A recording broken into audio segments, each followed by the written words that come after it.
Good afternoon. From the moment Nicole called to report that Gabby was missing, the worst fears of any parent played out before our eyes. That nightmare became a reality when the Grand Teton search and rescue team located their beautiful daughter. During that time, they had an outpouring of love and affection and sympathy from not just their family and friends, but from the law enforcement community, the press, and from people around the world. And for that, they thank you. They've been given the time and the space to grieve this awful loss. And we ask that you continue to respect their privacy and give them the space and time to go through this difficult process. Gabby Petito was a beautiful woman. Her infectious smile and love of life made people gravitate to her. Gabby Petito loved life, loved people, and loved experiences. She was the bright light in everyone's life that knew her. Gabby's family does not want that light to dim, and they want to make some good from this awful tragedy. That's why they're starting the Gabby Petito Foundation.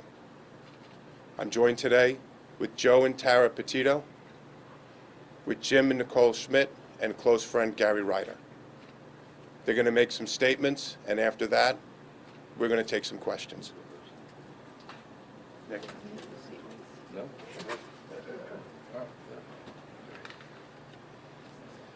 I just wanted to say thank you to everybody that we encountered out west in Wyoming, all of the law enforcement agencies out there and across the country for doing an amazing job with locating Gabby. Especially want to thank the Teton County Search and Rescue Team, who is a all-volunteer agency that come together. They are highly trained, and they were a part of that mission to find Gabby, and they did an unbelievable job. We were so grateful for everybody out there. They were second to none. They were unbelievable, and we are forever grateful for that. And everybody back home who helped us as well. It was amazing that we were able to get her, and we're just happy to have her.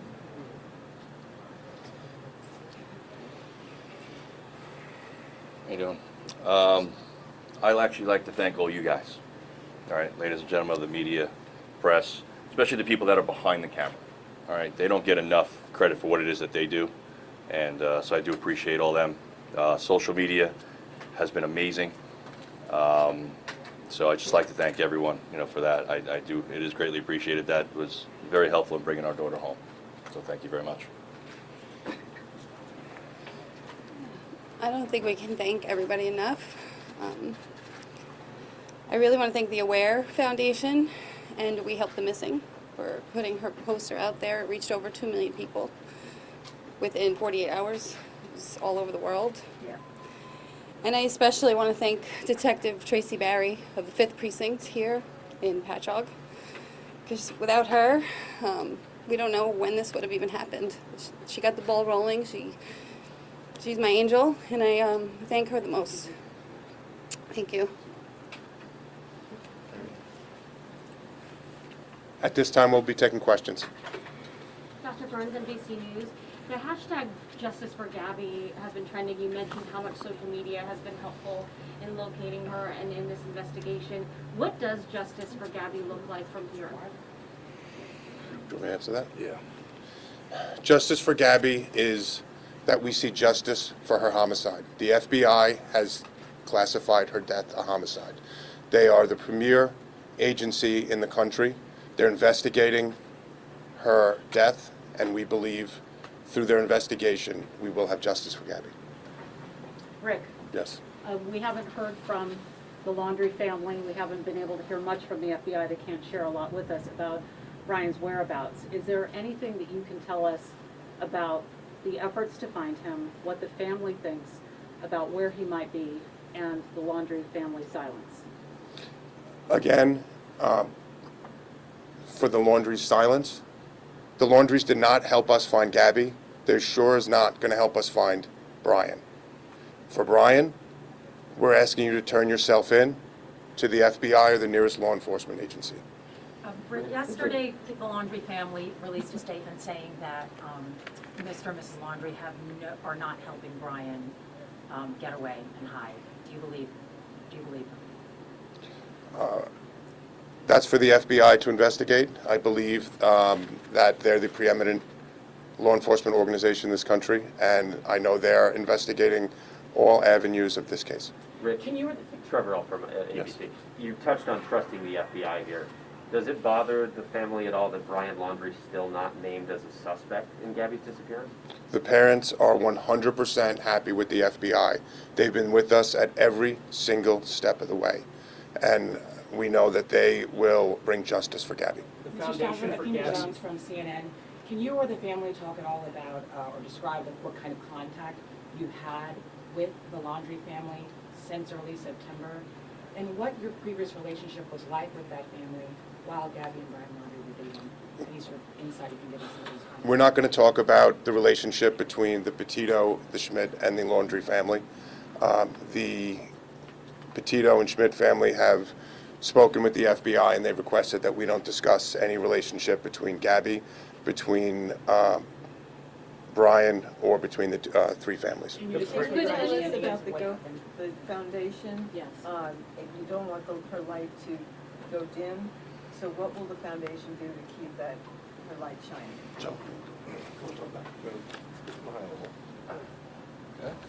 Well, you man. We're just hoping that through our tragedy with losing Gabby, that in the future that some good can come out of it, that we can help other people that may be in a similar situation, reach out to these other organizations that do similar things and find out what's missing.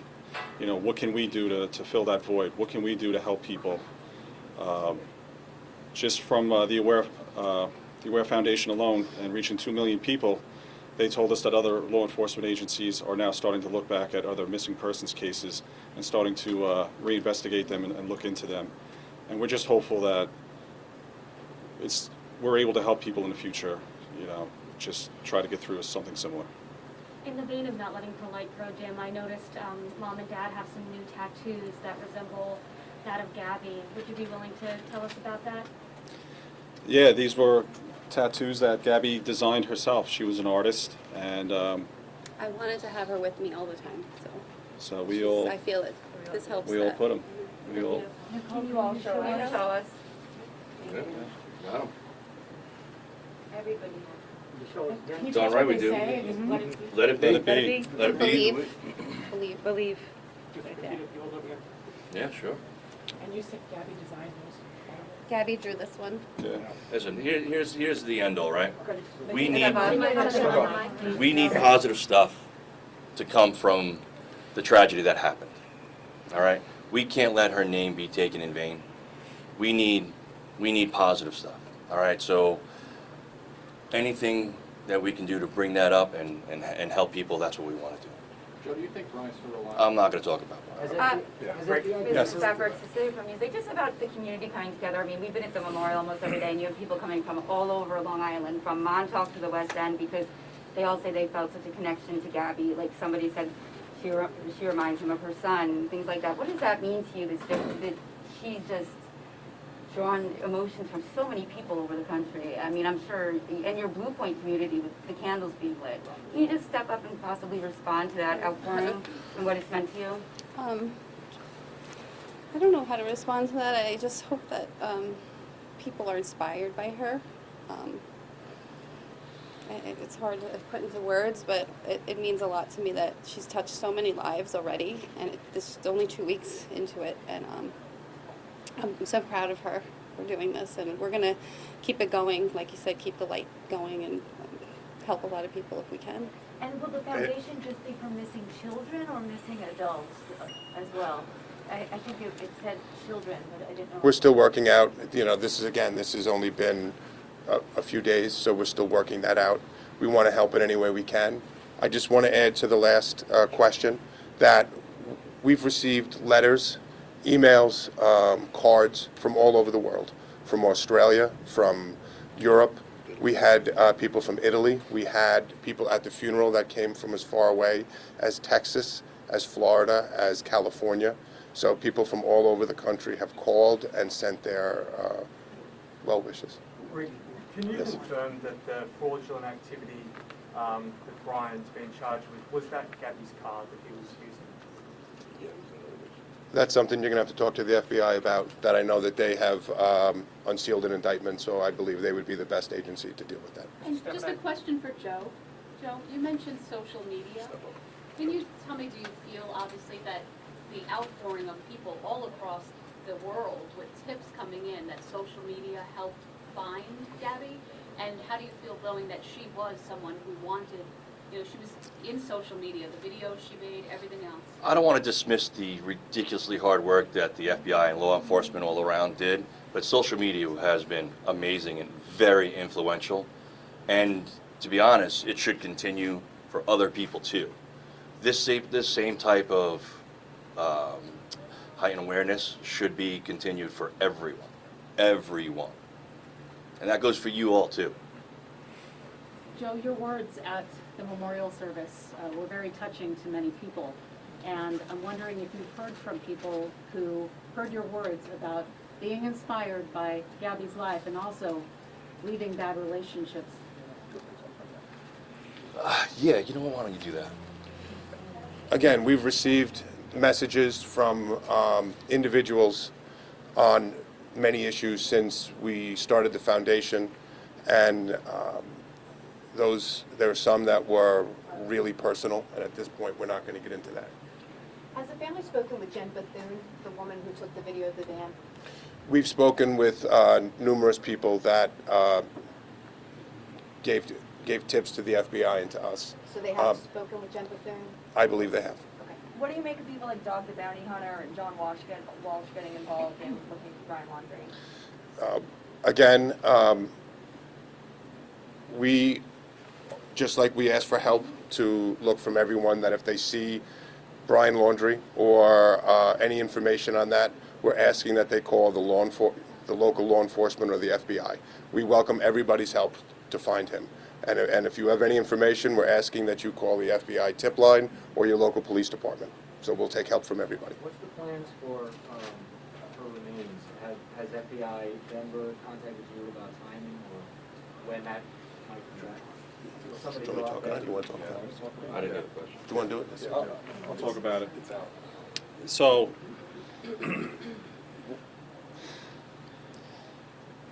part of our goal was we wanted to bring her home as quickly as possible, but it's important for the FBI, the Teton County Sheriff's, the Teton County Coroner's Office to hold on to her for as long as they need. We want to make sure that no matter what, we do not impede their investigation in any way. We wanted her home immediately, but we understand their position, and we know that she's safe with them, and as long as she's with them. And it was a very tough decision to have to make to come home, but we felt it was important to come home so we could mourn her and celebrate her life and be with our family and friends. And when they're ready to release her, we will be bringing her home. Have you gotten any of her things back from Florida? Not yet. Jim and Joe, you guys made a plea to the world, the country, the world, to help lead you to Gabby and help you find Gabby. Do you have a similar plea for the world to help you find Brian? I want to help. I want to ask everyone to help all of the people that are missing and need help. And like I said before, it's on all of you, everyone that's in this room, to do that. And if you don't do that for other people that are missing, that's a shame. Because it's not just Gabby that deserves that. So look to yourselves on why not that's not being done.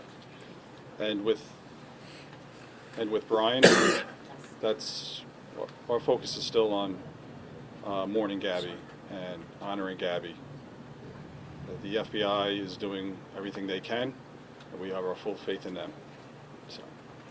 Can you say anything about what your understanding is of what was going on between September 1st and September 11th? Is this something that you're going to talk about? No. No, we're not going to comment on that. That's part of the investigation at this point. And I understand. Shot of the four parents again, with your tattoos just all together. Oh yeah, sure. Maybe. In front of the mic, Sorry. please. Sorry. That's all right. In front of the mics, there's a lot of wires. I know, just. You guys smoke, Joe? Thank you guys, let's see. Thank you. When did you have these done? We all had them done last time. Oh, wow. We all did it together. Like we said, we've always co-parented Gabby together, and that's not going to stop now. We're in this together. And do three of them say let it be, and then mom's yours says? Mom has Let It Be as well. No, I'm sorry, is that Gabby's handwriting? Is it the other flower? or is it just, This is the way she had it written. that's why she has it on her arm? Okay. Yeah. So we all She did had it. the same tattoo, did she? All going right? Yes. Yeah, the one on your arm. And did you always have Is that it a flower? vine on your finger, or did you? Gabby had that vine. And you got that recently, or? I got that last night too. Your arm a little, the light is reflecting off the yellow. Oh, Yeah, I saw the bandage on it. Oh, that's fine. Yeah, I took mine off, sorry. Very sorry. Thank you. Listen, you guys have been great, and I appreciate every one of you, and all the people, like I said, that are behind the cameras that don't get the credit. You guys were instrumental, but everyone deserves the same type of awareness and the same type of stuff. So, thank you all. We're good? We're good. What's next? Guys, I apologize. Just have one question over here. What's next? What's next? We don't stop. Yeah, we don't stop, you know, remembering Gabby and keeping her name out there and fighting for other people out there like her. She's always with us every day. She's giving us signs. It's difficult.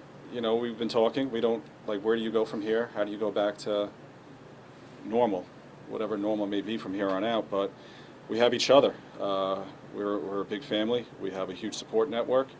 And we're just going to keep pushing forward and living every day and loving every day, because that's what Gabby did, and that's what we need to do. You know, a lot of people would be very angry right now. Can you talk about, do you at some level have anger, or is it just not happening yet? We go through our bouts. It's an emotional roller coaster. There's ups and downs. Days that we're full of pain and grief. Sometimes angry, but you stop, you take a breath. Remember Gabby and all the great times we had with her, all the good memories, and all the good things we want to do in her name in the future. And that's what picks you up. That's what carries you through, and hopefully will keep us going from here on out. And Jim, what kind of signs has she been giving you? Can you just step up a little bit? Thanks. We actually got behind a car yesterday, and there was a Wyoming sticker, and the letters were GBZ. Gabs. So Gabs. She's with us. She's with us. She's with us. All right. She's with I us. think we're good. The signs are there. You just have to look for them. Thank you all so much. Appreciate everyone. Thank you.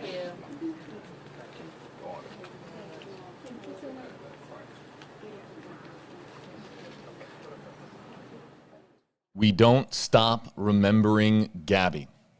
That's the message, the focus for Gabby Petito's family, showing tremendous strength here at a press conference in New York. They've created the Gabby Petito Foundation while mourning their daughter here in New York, and collectively now calling for justice for Gabby as the FBI continues their homicide investigation. Let's bring in our entire team here, folks. 8 on your sides, Masa Saidi. WFLA News Channel 8's Justin Shecker here with us. Masa, I know it's been emotional here, and let's first and foremost, we're going to take some of your #HeyJB, #HeyMasa, #HeyJustin comments here. Let's just, for a moment here, folks, let's just kind of take off our reporter hat just for a second here, and let's just comment, all of us as human beings, the strength that we had here, the unbelievable strength by this family. It's unbelievably touching. I think it radiates and it spreads through the world. I think just how strong and brave and courageous these are. This family is. Masa, what do you think? Very moved by the tattoos. very moved by it. The family, all of them last night getting Let It Be. It was a tattoo that Gabby had. Very emotional to me. Very beautiful way to remember her. Justin? Just this whole idea of, we see this, JB, where people try to turn tragedy into something positive. You heard from Joseph Petito calling out all the media in the room there, in the New York media market, networks all there, that you need to give the same level of attention to other families that go through these similar nightmares where their children go missing.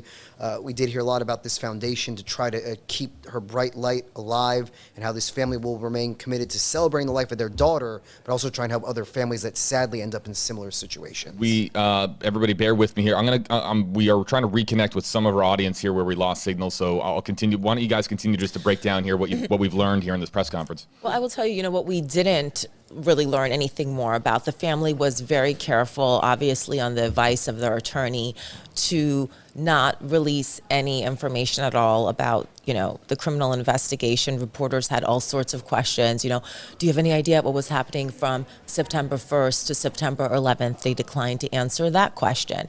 Reporters asked, are you upset that Brian Laundrie is just named a person of interest, that he's not named a suspect? And the family said that they were very happy with the FBI. We also learned that Gabby Petito's remains are still in Teton County, and Gabby Petito's stepfather said that, the family fully supports that. They know that she's in good hands there. Justin, what stood out to you?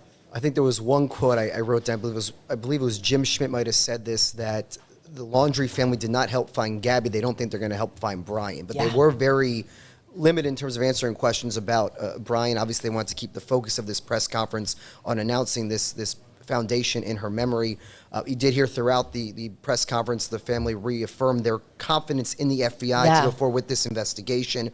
But you also heard Joseph Petito talk about the influential role that social media played in this. There was one particular question about the Bethune family who had that GoPro videos that placed the white van August 27th. on August 27th, not too far from where they found the remains in the camping area there in Bridger Teton National Forest. So, again, but just hammering this point home that they hope their daughter's story will bring more attention to other situations of other missing children. They're still working out exactly the mission of the foundation, but that seems to be what the focus will be, to try to help other families who end up in sadly similar situations. Yeah, it seems like they're going to be looking into a void that exists in the search for missing persons nationally and try to tailor her foundation to that. And also, I want to just bring up, a reporter asked about Dog the Bounty Hunter being involved in the search for Brian Laundrie, and Gabby Petito family attorney said that, quote, we welcome everyone's help, but he did, urge JB, anyone with information, I assume, including Dog the Bounty Hunter, to contact the FBI. Now, we don't know if the FBI knows about this alleged Fort DeSoto If I could just jump in, we did reach out to the Pinellas County Sheriff's Office for our viewers outside of the area here. Fort DeSoto is a beautiful beach park area on the southern tip of Pinellas County, right near the Skyway Bridge. So this is the official word from the Pinellas County Sheriff's Office. Quote, we are not conducting an investigation of Fort DeSoto. We are unaware of any confirmed sightings. We will continue to refer you to Northport PD for any further questions. So that was the official response this morning from the Pinellas County Sheriff's Office to the Dog the Bounty Hunter lead. So I just wanted to make sure we got out the official statement from the law enforcement in that county. And also Paul Lamison, which is a photojournalist, one of our photojournalists on the air every single day throughout this. I talked with him this morning around 8:30. He had flown over using Eagle 8, our helicopter. We have that video. All of the relevant scenes. Hold that right there, this. Masa. Okay. Hold that right there, because well, let's get to some of the hashtag HeyJB, hashtag HeyMasa, hashtag HeyJustin comments and questions here. And yes, we are going to be featuring some of the really nice ones. In fact, let's start with a nice one. Let's start with a really kind one. Kelly Kern, hashtag HeyJB. My prayers are with Gabby's family and friends, and then a lot of the prayer hands emojis there, and we other comments coming in here. But if you'd like your comment to be featured here, you can ask a question about where this goes forward. Now you can ask, or you can point a comment about just what you thought of the press conference here by Gabby Petito's family. If you use one of the three hashtags that we have here, JB Masa, hashtag HeyJB, hashtag HeyMasa, hashtag HeyJustin, we can animate your comment here on screen. If you don't want to be featured in that way, just don't use the hashtag and we'll let it continue go. Scroll through our comment section here. But let's get to Sierra Moore, hashtag HeyJB. Can you give us any insight on the campsite that Dog the Bounty Hunter found. So let's just kind of rewind here now to Saturday. This is Dog the Bounty Hunter knocking on the front door of Brian Laundrie's home. They did not answer. 911 was called. Clearly, the media all over this because they've been parked outside of the house waiting. And then this morning here, to Massa's note, and Massa, I'll bring it back in here. Yeah. This is the Eagle 8 HD video of the campsite at Fort DeSoto, and there was nothing out here quite literally but crickets. Yeah, the Paul Lamison, our chief photojournalist, up in the air for us every single day on this search. There was nothing visible to him at Fort DeSoto. This is some of the footage that he shot this morning. Doesn't mean that, something might not have been happening behind the scenes, but nothing that was visible to him. Same thing with the Carlton Reserve as well. He also flew over that scene, but we do want to talk about kind of this new information from Dog the Bounty Hunter. Now, he says that he has reason to believe that on 2 separate occasions, from September 1st to September 3rd, and again from September 6th to September 8th, that Brian Laundrie's family booked a campsite here at the Fort DeSoto campgrounds. Now, I went online, I looked into this a little bit this morning. There's 236 campsites, site number 1 to 85. That's if you have a van or something, or you want to put up a tent. And according to Dog the Bounty Hunter, and again, we haven't confirmed this, but he spoke very passionately about this. He said that they initially, from September 1st to 3rd, and remember, Brian Laundrie arrived back at his Northport home on September 1st alone without Gabby Petito. Right. Yeah. And they're saying that on that day, according to Dog the Bounty Hunter, the family went on a 3-day trip and they stayed at Campground Space 1. And he's saying that again, on September 6th to 8th, the 3 of them went back, and this is the huge, allegation or claim that Dog the Bounty Hunter is making, that only 2 of them left that campground. Yeah, I want to hop in here, Justin. Hold that thought for a second here, because Josh Benson just came through here with a bit of a breaking news update that we can independently report and confirm here. So this is from Josh Benson, who you might have just seen on WFLA News Channel 8, and he says, in my attempt to independently confirm the Laundries, we're at the Fort DeSoto campground, what you're looking at here in the center of your screen, in Pinellas County from September 6th to the 8th. We can confirm Brian Laundrie's mother checked in to the Fort DeSoto campground. So this is it now. This is another pin, another thumbtack on the board here as far as adding more now to the timeline, and that the dates are very important here. So Brian Laundrie's mother, Roberta Laundrie, checking in, and we don't know if she was. We can't, say if whether or not she was alone. We do have the mother, just the actual evidence that she checked in on September 6th through the 8th at Fort DeSoto campground in Pinellas County. Very curious to see if this is now we don't know if this is information that the FBI has had for some time, Massa and Justin. Yeah. We don't know they if keep this is something to that the they've vest. I mean, we know we're dealing with the FBI here. I mean, they're going to keep lots of their vests. I just want to jump in one point. When Massa was talking about the timeline, yeah, the reason they time-stamped when Brian Laundrie returned to Northport is that the license plate reader picked up the white camper van registered to Gabby Petito around 10:30 in the morning on September 1st. If you saw the aerials from our friend Paul Lamison, there is a similar checkpoint license plate scanner that you'd think any investigative agency will be able to go back, guys, and be able to see if indeed that red truck belonging to the Laundrie parents did go through that checkpoint to get there. So that would seem to be one way to confirm whether or not this family was indeed there, but now we are seeing, there's potential reports that they might have been there. So I imagine those license plate readers, guys, is one key piece to help track the vehicles to see indeed if the Laundrie family vehicle was at the park on these dates that Dog the Bounty Hunter is reporting. And also there would be a reservation slip, some sort of record. It costs about $34 a night to rent out one of these campsites. So if they stayed there and used their actual real names, then there would be a record of that. Now, Dog the Bounty Hunter has had multiple interviews with different outlets, and he's kind of jumped around a little bit on this about whether there's any surveillance video. I believe at the entrance of the park there might be some There's video. likely a camera there with the license plate. Right. Yeah, Yeah, and that, we did see there is Paul said that there is a toll booth there. That's very, very important. I have to just file a correction here for our audience here. I was reading that from Josh. I thought that was written by Josh. That is another media outlet there confirming. So I just want to make that very, very clear that WFLA News Channel 8 hasn't independently confirmed that the Laundries were at the Fort DeSoto campground in Panels from 6th to the 8th. That is another media outlet here, but this is just another now piece of all of this now coming together, and I'm sure that our WFLA team here is working the phones here to confirm this information here as well. But that, again, that is not confirmed by WFLA News Channel 8, so I misspoke there based on the email that had just come in from Josh. So my apologies there to our audience here. My apologies to the audience here. I want to be very, very transparent here with how we go about the news. I didn't see it as a quote. I thought it was written by Josh himself on a keyboard, and it was not. So, but what's very interesting, and this was one of the questions that came up, was kind of what happened, and the family didn't really want to talk about this, between the 1st and the 11th. We know from having pieced together their journey out west, we've talked about what happened in Moab, Utah. I believe it was on August 12th. We know August 19th, Gabby and Brian posted that long video on the YouTube page, appearing to be happy everything was okay. We know the 27th, we heard the report. There's a young woman on Instagram talking about the fight she observed at the restaurant in, I believe, in Wyoming. And then, of course, that key piece of evidence, the video placed in the van there. And we know the FBI very is still close to where her body was discovered. And the FBI is still focusing on the 27th to the 30th. Asking for people and then from the to come forward. That was out in Wyoming. And then from the arrest warrant. Teton National Park. Yes, and from the arrest warrant, they know its activities, the credit card bank fraud from after her homicide. And so now the question is, what happened with Brian Laundrie and his parents from September 1st to September 11th when Northport PD showed up that night and they just handed them the attorney's card from Mr. Bertolino, this is our attorney.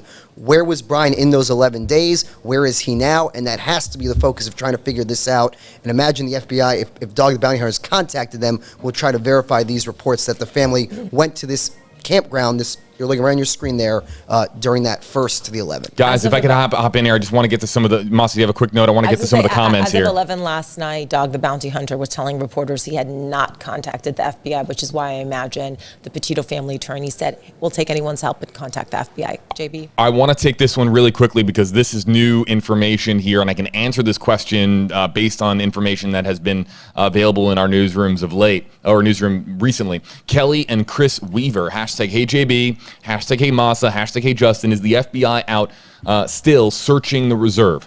Paul Lamison this afternoon, about an hour ago, made did a pretty thorough flight over the Carlton Reserve. It's a very vast area, 25,000 acres, but Paul was just there and he couldn't find any search efforts. Now, as a reminder, yesterday, Monday, the 27th here, that was when the FBI and Northport Police were scaling back at Carlton Reserve, saying that the search was now being targeted based on intelligence. But when Eagle flew over yesterday, it was a considerably smaller search effort at the vast wilderness that is the Carlton Reserve near Myakkahatchee. Today, a return flight, doing her due diligence, going back over there, Paul Lamison and Eagle 8 HD, and couldn't find anything. And not to say that they're not there, but Paul did a very thorough, flight over the area and could not find an active search there on the ground. Again, could still be on the ground there searching, but it seems as if they are considerably scaling back here from the search efforts that we were talking about last week. Some more comments here. I want to get through some of these because there are some extremely kind comments here. Bonnie Medina, hashtag AJB, to Gabby's family. May your happy memories bring light to your darkness. Jill Englot here, hashtag HeyJB. Absolutely love this family. In the middle of what I can only imagine as complete devastation, they made sure to say more than once that everyone missing deserves attention. I echo this so much because Gabby Petito's father, Joe Petito, speaking out there several times, pointing to the media. It falls on all of us here to step up our game when it comes to missing person cases in this country. It falls on all of the online sleuthers out there, the YouTubers, TikTokers, everybody on Twitter and Instagram, all these folks. We've pooled so much in resources and so much attention into the Gabby Petito story. There are other missing person cases out there that deserve attention too. Yeah. And in general, the reason that many news agencies, as having been a journalist along with everyone here for more than a decade, the reason that news agencies don't immediately cover every missing persons case is quite often the person will be found. And, you know, as an adult, you have a right to go out. So ordinarily, news organizations don't start covering a missing persons case until the police get involved, until there's very suspicious circumstances. And anytime that the family is heavily involved and the entire community is looking for a missing person, that also ups the amount of coverage that you have. But absolutely, this case has gotten coverage that I can't remember another missing person case in recent memory getting this much coverage. I think that this is going to change the conversation. I think it's a big game changer as far as missing persons in this country, and with all the technological means here. And we know when you get an Amber Alert, right? Your phone buzzes. Everyone's phone within you know the coverage area for that Amber Alert just starts going off the hook, and that very loud sound that you get on your phone for an Amber Alert. But I think there's going to be more conversations now, and perhaps spurred by the Gabby Petito Foundation that's been created. More conversations. It's about how can we be better and how can we prevent future tragedies connected to missing person cases in this country. Laura Lee Bunnell Glenn, hashtag HeyJB. What a beautiful unity shown between both Gabby's families. Yeah. Speaks to she was so wonderful. Yeah, we have Gabby Petito's father and stepfather there and other members of the family here, all of them showing complete unity. Masa was really touched. I was about to cry, and I mean, stopped before, and that's because you just think about how like they're dealing with such incredible pain at that moment, and they want to have like something, and they put that tattoo on their arm so they can just touch it, they can hold it. I just felt that mother's pain. I just thought it was such a beautiful moment. I hope it brings her some bit of peace that her daughter is with her. And did anyone hear, did she design that tattoo? I know it was based on her favorite song, but I believe she actually designed that. Well, it's touching that it was Let It Be, right? I mean, who doesn't know that song? And that song is so amazing in just its message and what it means to people on a personal level. So you see Let It Be, and this all speaks to who Gabby was as a person, and it just also it just strikes a chord with people because you just wish that she was here. You wish that Gabby Petito was here. We all wish that we weren't live with all of this endless coverage about this terrible tragedy that occurred, this homicide that occurred in the area of Northwest Wyoming, and you just wish that the circumstances were different. But it speaks to how amazing of a person Gabby was and how she really did touch so many. And she was beloved within her family. Darcy Byrne, hashtag HJB, the family has been so strong. Keep in mind, there are other children in the family too. And I've been in contact with Gabby Petito's family. I've been talking to Nicole Schmidt over the last week or so. And yes, there are their siblings there. And this is something that they, you know, I think that adults are a little bit more, and no one's equipped to handle a tragedy of this magnitude. This is terrible, but for kids and teens need more guidance than adults do, given the circumstances that are this tragedy. So that's a really great point by Darcy, and I really appreciate Darcy bringing it up here. Kelly Kearns, hashtag HJB, my prayers are with Gabby's family and friends. I think we took this one earlier here, and now we can start to see some of the other comments that are coming in here. Carol Alford, hashtag HJB, I am very proud of this family, the pain they must feel, but not allowing to let this story drop until they have justice. Took a lot of courage here. And let's listen, let's also take a comment like this. We're talking so much about Gabby Petito's parents, but how about Brian Laundrie's parents? Patty here is saying, hashtag HJB, are the parents being kept an eye on? What's to say that they won't disappear too? And I think that this is one of the many reasons why every time they leave the house here, their every movement, Justin, is being monitored there in Northport, Florida. And we do know about that trip last week where they drove to Orlando, JB. One of my interesting observations on that, us here in the Tampa Bay media market, we've been all over this story. I thought it was very interesting. Stephen Bertolino flew to Orlando that day, not to TPA, and the parents went over to Orlando to meet with him, and that was right on the cusp of the arrest warrant coming out. I don't think that was coincidental, JB, that they went to Orlando, not to Tampa. Just one point. But to keep the focus on Gabby, I just had this one quote I really want to read from Richard Stafford, the attorney for the family. In the opening statement, he said, Gabby loved life, loved people, loved experiences, and they hope the goal of the Gabby Petito Foundation is they do not want her light to dim. that really jumped out at me, JB, in the opening. Just really, they came out there today to announce this foundation, and just, we know she was an artist. We know she loved to travel, and just, again, this family is dedicated to keeping her memory and her spirit alive. I want to taking my reporter hat off for a second. I think just the way that Gabby lived her life in the moment, I think that has been inspiring, you know, for me, for all of us, and I think the family would appreciate that. But what stood out to me about this was that the mom taking the time to thank the detective, the female detective, and the 5th precinct, this is in New York, the person that helped and finally listened to her to file that missing persons report. And the mother said, quote, "She's my angel, and I thank her the most." And this goes back to the point that I was making about a lot of times missing persons cases, they don't get the attention, not just from the media, but from police. So it does take that mom that will just not drop it and is going to stay on it to grab the attention. And we know she had those suspicious text messages from late August where she was like, "This is not my daughter." We know her Instagram account has been so meticulously scrutinized with the geotags, the last 2 posts. So as I said on our stream last week, JB, it's still remarkable to me that within 8 days of that report being filed, they located this young woman's body out there. I mean, that just goes to show the amount of attention. You heard Joseph Petito say, you know, hats off to the FBI, but can't you, the public, right there. Yeah, everyone watching JB every day. And when I talked to Joseph Petito 2 weeks ago today, he said, "I want you to see the images, get them in your head." He wanted everyone to share her story, call the tip line, and just, they were obviously concerned. They got it out there, and they can't thank all of you enough for providing the FBI these tips, especially, you know, the ones with the videos of the vans and everything else. And again, Gabby is still not home. The family said they want her to remain in the coroner's there to do the full investigation. But again, they just expressed their gratitude to all of you at home who have shared her story, shared her photos, and now it's just a matter of getting justice for Gabby. And it's been 2 weeks. 2 weeks, if you want to take what the parents have said, 2 weeks since Brian Laundrie allegedly left his home in Northport to go to the Carlton Reserve. The day before he was named a person of interest in her disappearance. Right, the day before. Yep. Now let's take this question. We got a lot of questions and comments here. Another kind one here. I just want to follow up here with this one. Tiffany Klein, hashtag HeyJB.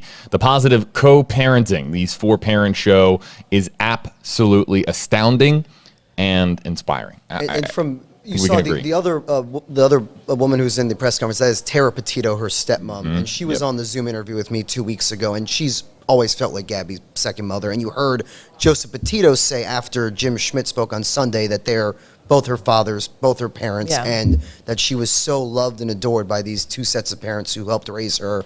And now just they're trying to turn this unimaginable heartbreak into something positive by launching this Gabby Petito Foundation. This question has been repeated so many times that I want to bring it up here, and I'll let all of us kind of chime in here, especially you two, because I've chimed in on this exact question previously, but it's being asked so many times here. Let's talk about, for a moment here, and I'm speaking to the audience that has now been watching me for over the last couple of weeks.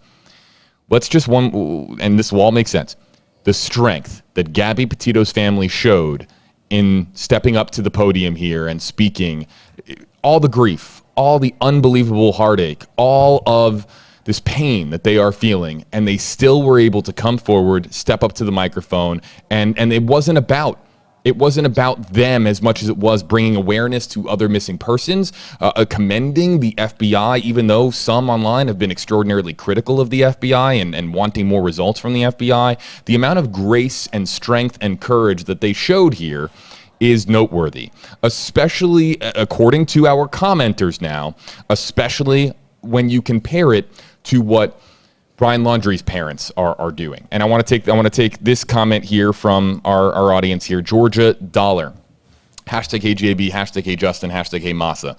Why don't the parents of Brian Laundrie's just give an interview on television like other parents have? Unless they're hiding things and lying, then people will leave them alone. The people just want answers. And Justin, first and foremost here, again, the Brian Laundrie's parents have not been charged here with any crime. Of course, people are there's going to be endless speculation, but it's our job here and it's our responsibility here to remind people of the facts of the case here. And I'm going to ask you to bring up the statement. One of the two of you, the statement from Stephen Bertolino. Right here, JB, right Yep. on cue. This is now, so one more second. This is Stephen Bertolino's statement yesterday. Yep. That's the Brian Laundrie family attorney releasing this. And they've really been speaking through Mr. Bertolino from the get-go on this. We know when the Northport Police Department showed up on the night of the September 11th, they said, hey, here's our attorney's card. So this is what Stephen Bertolino sent us yesterday, because we know there's continued protests outside the home there in Northport. So he said, quote, again, Stephen Bertolino says, quote, Chris and Roberta Laundrie do not know where Brian is. They are concerned about Brian and hope the FBI can locate him. The speculation by the public and some in the press that parents assisted Brian in leaving the family home or in avoiding arrest on a warrant that was issued after Brian had already been missing for several days is just wrong. So again, that is from their family attorney, who has really been the only method of communication from the parents as they've come under so much scrutiny as people across the country want to know where their son is, and more importantly, what does he know about what happened to Gabby. And I want to bring in Masa here for a second. Masa, you're a parent. So I'm also an attorney. What's that now? I said I'm also an attorney. You're a parent. You are a former prosecutor in New York. I've been wanting to ask you this question all week here. There's been a lot of people pointing out that Brian Laundrie's parents, Chris and Roberta Laundrie, they're in their homes, and a lot of parents are out there saying, if it was me and if it was my child that was out there in the wilderness or missing in the subject of a missing persons alert, and if they were really concerned and worried and freaking out about their child's safety, wouldn't they be coming up to the podium to have a press conference like this saying, please help us find our son? Wouldn't they be more active with the FBI? This is some of the questions that we're getting now on social media as to, again, Brian Laundrie's parents, and again, it's their American right, it's their constitutional right to remain silent, but they're staying silent as their son is the subject of the most talked about missing persons case in the world right now. Well, I presume, I'm just going to take kind of the other side of this, since you brought up one viewpoint.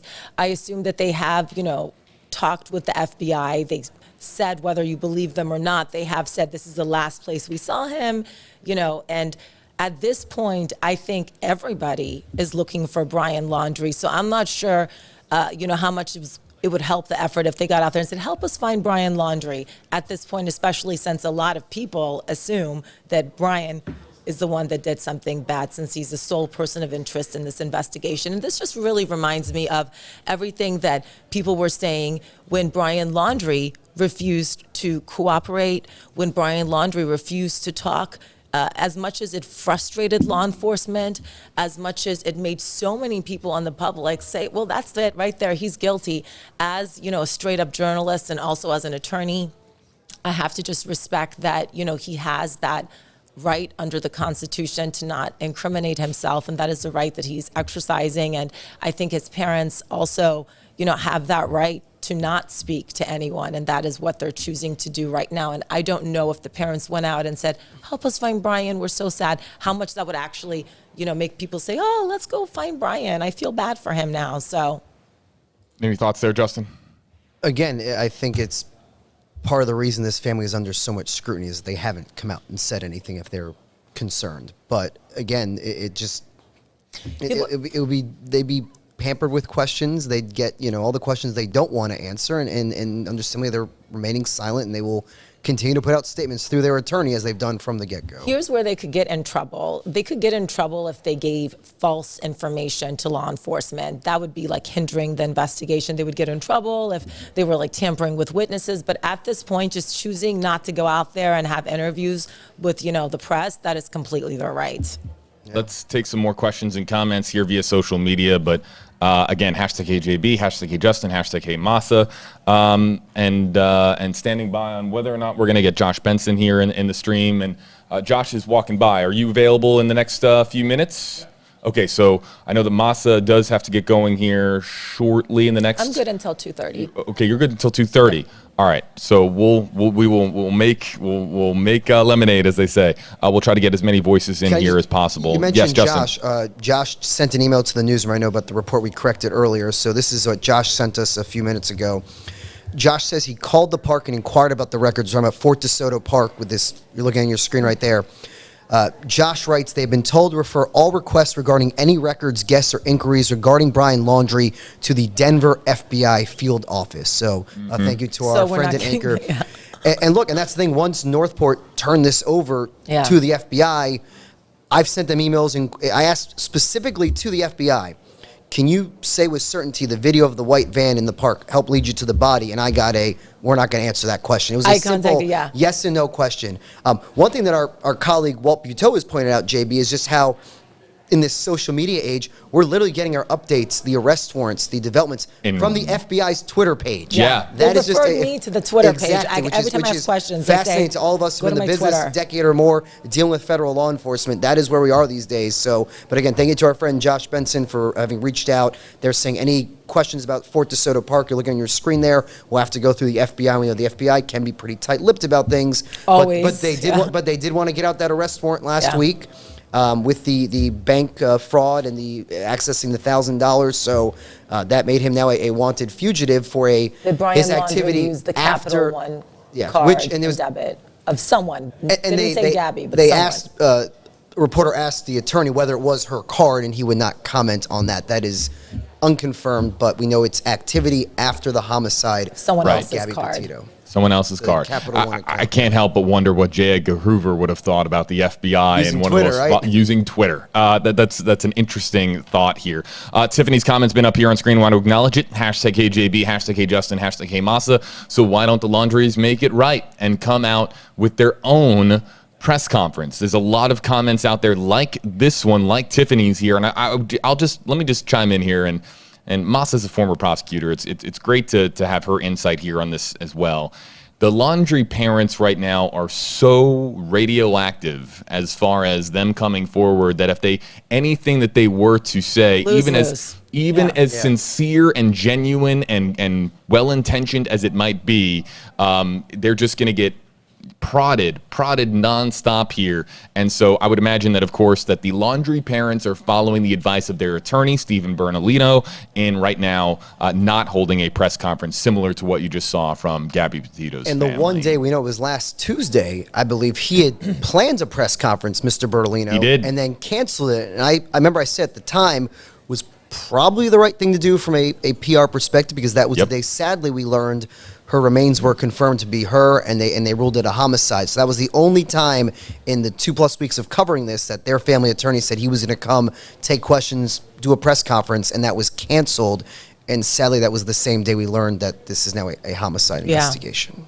Let's take some more here. Let's get to, I want to speak to this comment here from Amanda Burns, hashtag HeyJB. Why did the lawyer, Robert B. Stafford, walk away during questions? I feel uneasy about that. He should have been there to protect them and as a buffer. Let me make one thing perfectly clear. They didn't have to take questions. I thought it was so strong of them to take questions. So many times with a press conference of this magnitude, you're gonna have a family or an attorney come forward. They're gonna read off of a piece of paper, and then they're gonna not take any questions, and then they walk away. Their question and answer portion was longer than their initial statement, which I think speaks to the character of this family. Right? I think they're truly grateful for the outpouring of love and support. I mean, you heard that over and over again, just how much. You know, I know you've been sharing the beautiful bracelets, JB, people are doing it in memory of Gabby, and I just think they really, going through this unimaginable pain, there's JB showing his bracelet, that they are thankful that the community coming behind them is helping them get through this. I think that really came across during this news conference. Again, back to the goal of this foundation is to make sure other families don't feel alone if they have to go through this, something awful and similar to what they've gone through these past few weeks. A lot of questions and comments coming in here. Let's continue to take more. Danielle Kelly. I'm really taking this sort of question or comment yet, but we'll take it from Danielle. Hashtag HeyJB, hashtag HeyJustin, hashtag HeyMasa. Again, use any of these hashtags and we can animate your comment on screen. Is anyone else getting annoyed with all the crazy conspiracy theories on social media, namely TikTok. It's really sad what these people are saying with absolutely no basis. Please allow me to go first here on this one, and then I'll allow Masa and Justin to chime in here as far as the crazy conspiracy theories and TikTok. Danielle, I share your frustration. There's just a lot of people out there that are looking to capitalize on a tragedy, and that's really terrible to see somebody trying to make some baseless accusation here. We're trying to document what's going on here as far as the facts of the case and trying to have a conversation with you here live on WFLA Now, but there are people out there that are trying to fabricate reality, fabricate facts, fabricate the truth, and that's just terrible. It's just terrible, but you can't really come down too hard on TikTok because there are so many really well-intentioned, good people out there on TikTok trying to do the right thing and trying to spread accurate information rather than misinformation. So while there might be a lot of garbage out there, a lot of trash out there that you have to sift through, it's really unfortunate. There is some really good-willed, well-intentioned social media activity out there on TikTok, on Reddit, on YouTube, on all the various social media platforms. And while it is sad to see all the crazy conspiracy theories come about, we're here in the Masa and Justin and I, we're all going to be shaking our heads here. We're kind of used to the crazy conspiracy theories. I mean, we're all on Facebook. We're all on Facebook. Yeah. The conspiracy theories are kind of, and you kind of going through that mess. That's kind of part of the job now when you're a journalist in 2021. So anybody else want to chime in here on this comment? We appreciate all you guys watching for trusting us, because I'm sitting next to two great colleagues here who've been on this from the beginning, and you guys, myself, we all try to vet through the nonsense and try to get the facts out there. For example, I referenced earlier about the timeline on the 27th. There was a girl on Instagram who said, we saw them get in a fight at that restaurant. I didn't feel comfortable reporting that, guys, until Mary Piglets, the restaurant, came out and said, yes, Petito and Brian Laundrie were at our restaurant. So it goes back to vetting, having trusted journalists like these colleagues I'm sitting next to, that we will continue to let the facts lead us where we go. We will vet things out, and Masa wants to add to that. Yeah, I just want to say that, talking about the impact of these conspiracy theories, less, but also just of all the tips of, oh, I saw Gabby here, I saw Brian here. Just this morning, I was reading a couple articles about people saying that they saw Brian on this day at this state and so forth. And I think just the impact that has, it has been so wildly helpful to law enforcement in one way, but every single time that a tip like this goes out, they do have to look at it, they do have to investigate it. So it would certainly be great if people weren't giving out, information that's not true, but a lot of people thinking that they saw Brian Laundrie here or there, a lot of people spotting the couple, and everyone coming forward. We hope most of them have good intentions, but certainly some people are going to be looking for their 15 minutes. But tips can go into TikTok nowadays, Masa, it's 15 seconds. Yeah, I mean, 15 it's seconds. So minute as far as fame goes, or what I'm getting at. The human attention span is shrinking by the hour as far as TikTok and social media platforms. I mean, I say that, and people have been watching us now for I get analytics here. People watch us for an average of about 10 minutes, and then they move on. That's more than TikTok, which is beneficial to us as far as our viewership is concerned. But yeah, to all the people out there that are trying to capitalize on this. It's just you're getting in the way of some really incredible people out there that are trying to do the right thing. I'll let you guys take this one. Shirley Harris, and we really don't know the answer to this question. #KJB, is the FBI going to search the campground? And let's show the campground again here from Eagle 8HC. Well, here's Dog the Bounty Hunter. Dog the Bounty Hunter, who again has stirred the pot. Can I say stirred the pot on social media with some of what he's been able to find out and what his team has been able to find out here over the last 24 hours as far as the Fort DeSoto campground here. This is now information that's coming out and being confirmed here. Who would like to take this one first? I will. So I think just because we have just found out about the Laundrie family allegedly being at Fort DeSoto, again, we are working to get those records of the family signing in and having their reservation confirmed. Just because it's the first that we're hearing about it does not mean that the FBI has not known about it, has not looked into it, has not already searched the campsite there. So I just wouldn't underestimate the FBI. Dog the Bounty Hunter likes the microphone more than the FBI does in this type of situation. And I'll add in, when I spoke to Northport PD, when I first talked to Josh Taylor about this case, he talked about trying to get phone records. He also mentioned, trying to access bank records. We know the only crime so far that Brian Laundrie is accused of is a financial crime. Right. He said, look, it takes time to access those bank records. So as for this report of them being at the campsite, I go back to what is a key piece of evidence now. License plate readers and records like that. So you'd have to imagine the FBI is digging into that with the help of their local partners here. So again, we are working to verify these reports that the Dog the Bounty Hunter has put out there. But as Masa said, do not underestimate the FBI.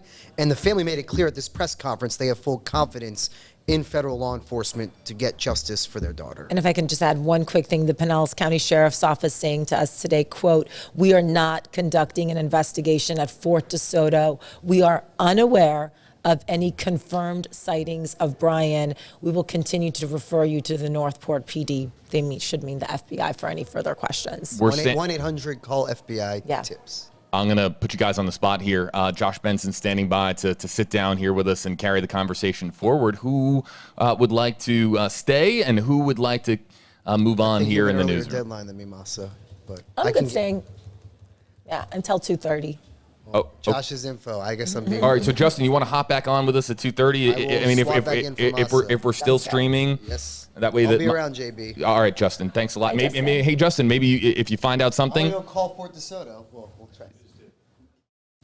All right, everybody. JB Biunno, Masa Saidi. Masa's here with us till 2:30. Yeah.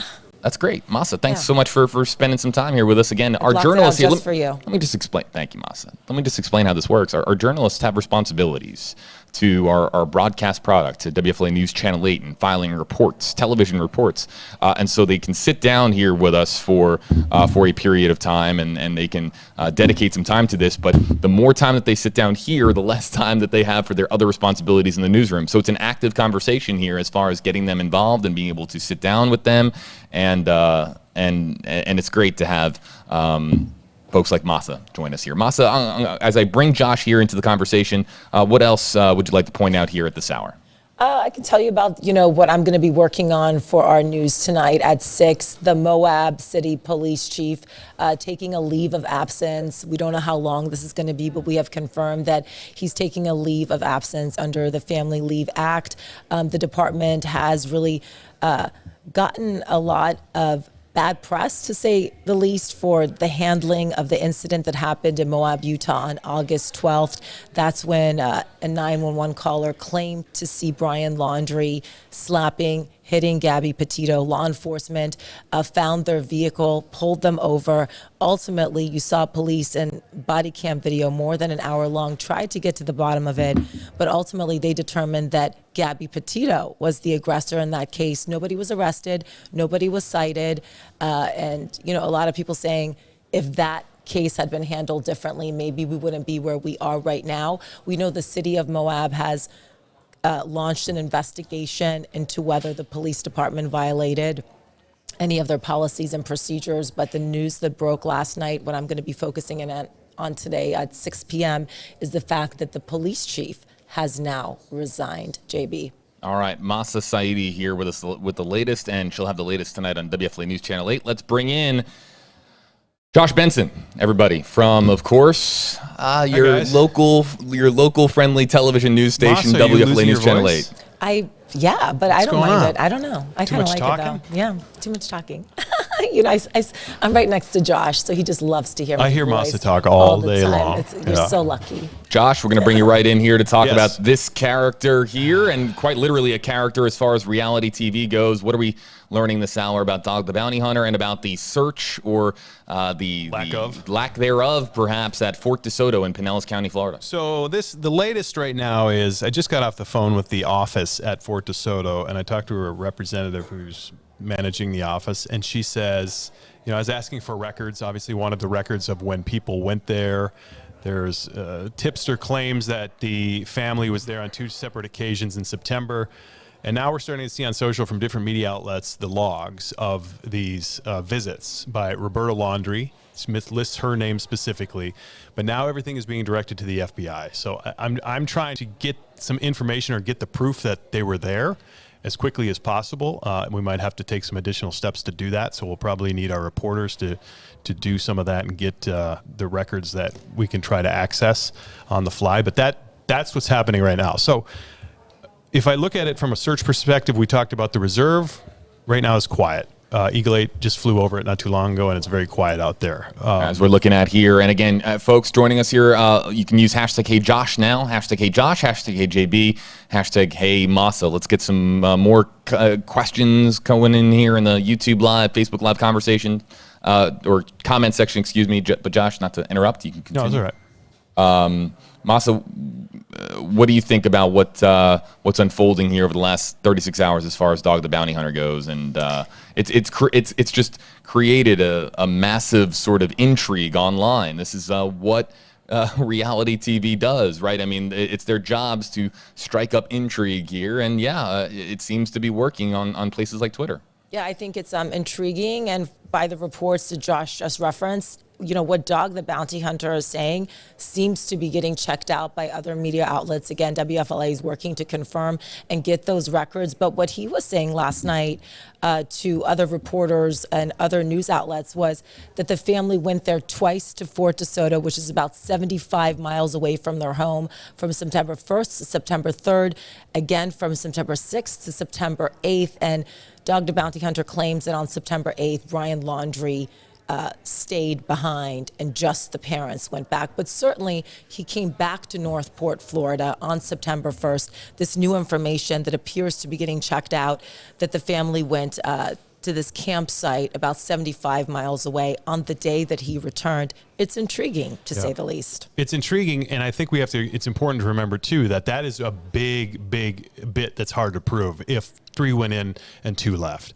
Dog the Bounty Hunter had been saying that. That came from the tipster. Until we have evidence that's either in video or pictures showing that 2 drivers or 2 passengers were in the vehicle, one could have been in the back of the camper. So there's so many things that could prove that false.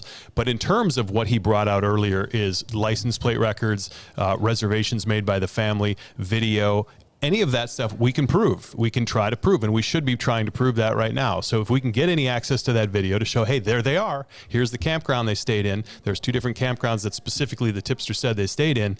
That is stuff we can actually report and move forward with. Say, hey, this is a major part of the timeline now. 2 separate occasions in the beginning of September. This family went camping, and why is the bigger question. We got some questions and comments coming in here. Again, JB Biunno here with you live on WFLA Now, engaging a new digital audience always. We always have to repeat this for our digital audience because people come and they go. It's a big revolving door. I think of like a building in Times Square with a big, massive revolving door, like a department store. People come in, people leave. That's just what we do here on WFLA Now. So if you've joined us in the last several minutes, hello. Josh Benson, Masa Saidi, JB Biunno here with you live. You can use hashtag HeyJosh, hashtag HeyMasa, hashtag HeyJB on YouTube or Twitter or on Facebook, and we'll bring in your comments and we'll animate them here on screen. And we've had some great ones come in here in the last several minutes here, and I want to give a shout out to one of the commenters here. This is a really intriguing question, and I spoke about this last night with my wife because let me just bring up the comment here. It's from Brandy Riley. Cute cat in Brandy's profile picture there. Hashtag HJB. Does Dog, from cat to dog, does Dog have less red tape to jump through to investigate because he isn't law enforcement? Is there, Josh, is there less because he's not listen, this is a guy who does reality TV, right? And who does television shows. Right. So does he have less red tape? But he also does, you could say he doesn't have as much red tape, but at the same time, you could say he doesn't have the immense resources that the FBI has. And a lot less power. I mean, he's like you and I. I mean, he can't go down to the Carlton Reserve, as far as I know, and start searching for Brian Laundrie. That's closed off to the public, and I don't know, unless there's an exception made with law enforcement, to offer up his resources and come up with a deal that would allow him to help them, but we haven't heard of that. He's going to be out on his own and digging into his own. What he does have that you and I don't have, or Masa has at this point, well, actually, we do. We have a news station here that can bring in tips, but he has a well-built machine that is available for tips for people to call in. And I brought this point up yesterday. It's an effective maneuver because you take a system like Crime Stoppers, or you take a nonprofit that runs a missing person case that has a team, for instance. They can accept anonymous tips, and there's a lot of people out there who don't want to go to the police or the FBI. They may know something, but fear they're implicated, or fear there's a problem, or fear it could be tied back to them. And some people just don't want to be bothered. They may know something and say, I don't want to get involved. That was kind of the mentality in Minnesota where I grew up. It's like, I see it, but I don't really want to be a part of it because, I don't want to shake any feathers. You know what I mean? No, so that's an outlet for them to say, here you go, here's the tip I have. Now you take it and run with it. So there are people out there, and Masa, I want to get your perspective on this too, but so what you're saying, Josh, is that there are people out there that might have had some interesting information that have just been kind of timid as far as getting involved, and then all of a sudden Dog the Bounty Hunter is on the case, and it's like, oh, right, now I'm going to come forward with that information. I'll call Dog the Bounty Hunter. I trust him. Is that kind of what you're getting at there? Absolutely. And then they can just get it to him, and what Dog the Bounty Hunter will do is then turn it over to law enforcement, just like he did yesterday when I was in touch with the team. They said, we're sitting by, we're at Fort DeSoto, we have this tipster, we have the information, now we're waiting for law enforcement to show up. And eventually one single deputy from the Pinellas County Sheriff's Office showed up, and it was dark, and they just decided that's it for the night. We'll pick this up tomorrow. And as you can see, nothing is happening out there today, but we are seeing reports that Dog brought up that seem to appear valid, in that the records are indicating, and we haven't proven this independently, but records are indicating Roberta Laundrie was there on at least one occasion. And I was on a call this morning about this case, and there was an FBI agent, a retired FBI agent, who brought up exactly the point that Josh brought up, that a lot of times people are much more comfortable giving a tip to America's Most Wanted or Dog the Bounty Hunter because no one wants to be a federal witness. But if I could also weigh in, law enforcement here definitely has more red tape than Dog the Bounty Hunter, because you got to remember the ultimate goal here is to have a case that is legal, to have a case that is solid. If you don't go about obtaining evidence in a legal way, if you don't get a search warrant, eventually whatever evidence you get, you can't use in the case. That's going to be thrown out. So right, good point. Yeah, so they have to follow the law. So it doesn't, it might be easier for Dog the Bounty Hunter, for example, than law enforcement. And he's not the one prosecuting the case in the end anyway. So. Exactly. Here's a great comment. I love our WFLA Now commenters. They're phenomenal, and we really, all of us, from Josh and Masa and Justin and myself, we just really thank you for asking these questions and making these comments and these observations. It helps us carry the conversation forward here. Brandy, thank you for your great comment. We're going to bring up this one here, but Kimberly makes a great point. Kimberly Hogan, #HeyJB, #HeyJosh. People, if they are in legal trouble themselves, are more inclined to talk to Dog than to law enforcement. So if you are somebody that doesn't want to necessarily be... Are you assuming the tipsters are criminals? But you know what though? There are people out there, Masa, that have... Put that in perspective. I mean, let's say there is a big network of crime, right? And let's say they're trying to find the crime boss, okay? Maybe there's somebody on the outside who has some information. Yep, I know where you're going with this. To the police, they're going to get questioned. Oh, boom, you have a warrant for your arrest, or boom, you were part of this. You're going to jail too, buddy.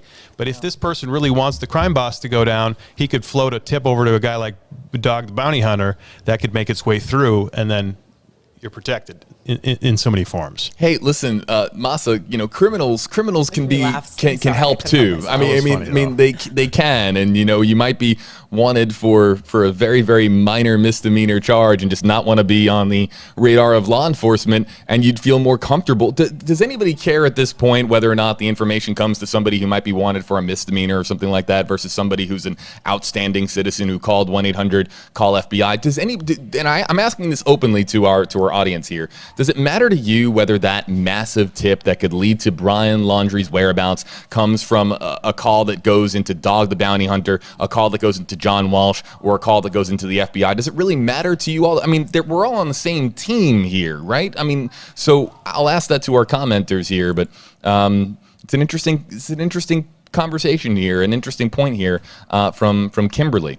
A great Masa. Let's come right back to you and your experience as of course as an attorney. Dan Pat here, #HeyMasa. Can't they bring in Brian's parents in front of a grand jury to make them speak or to hold them in contempt? They can subpoena to have Brian's parents appear, but then the parents can exercise their right to silence once they arrive. So they don't have to speak. No. Right. You have a right to not self-incriminate. And do you think that that's why perhaps they haven't brought in Brian Laundrie's parents, because they believe they're just going to invoke their constitutional right to remain silent? No, I think that right now they're slowly working the case. And a lot of times when you have a suspect, it's someone that is, a criminal. They have drug issues. They might have done a break-in in the past. But with Brian Laundrie, they didn't have that. So the FBI, they took their time. They looked at all the records. And then they found out, oh, we can get him on this. He was using this Capital One bank card, and we can get him on this. So I think they're just slowly putting their case together. So I think that's why I don't think they're not moving forward, because they think that the parents are going to exercise their right to remain silent. Josh, check out this comment here from Tammy Calvert, #KJB. Dog has connections. I believe he's doing this out of the kindness of his heart. What do you make of that? First of all, and what I've learned about Dog in the last 24 hours is you've been in touch with his team. I'm talking to his wife actually too right now. Is that he seems to be a pretty genuine guy. He's got this rough and gruff demeanor to him, but even the team themselves say he's a teddy bear. He wants the best for these families. And I look at it at perspective is like, what's your track record look like? Sure, he's got a show, and sure he's flashy and he does a lot of things and he shows up at scenes, but does he help families? That's what I come back to that. And he has a pretty decent record on helping cases move along. Has it been a part of a show? Sure. And has it helped cases, though? I think it has. And even the family today, you heard in the news conference, that question was asked of Joseph Petito and the rest of the family today for Gabby's news conference. What do you think of John Walsh and people like Dog the Bounty Hunter? He's like, we can use the help from everybody. Even the attorney said that. We can use the help from anybody. It doesn't matter where it's coming from. It's exposure, and it's ultimately we want to find justice, and that family deserves it. Just reported to the FBI, the attorney said. Sure. A lot of comments. When I asked the comment here, or question a moment ago, I asked our audience here, does it matter to you where this tip comes from? If it's the tip, the one we've been waiting for, does it matter that call is made to Dog the Bounty Hunter, John Walsh, the FBI, or Northport Police? Does it matter? And as you would imagine, Carrie Snyder here, #KJB. It doesn't matter as long as Brian is found and that there is justice for Gabby. Thank you, Carrie, for your comment. Tammy Forston, #KJB. I don't care, and throws up the. I like to do this. This is the shrug, kind of hands up emoji. Where the tip comes from, as long as they get him. Ryan Hoke, #KJB, #KJosh. We just want this case solved and justice for Gabby.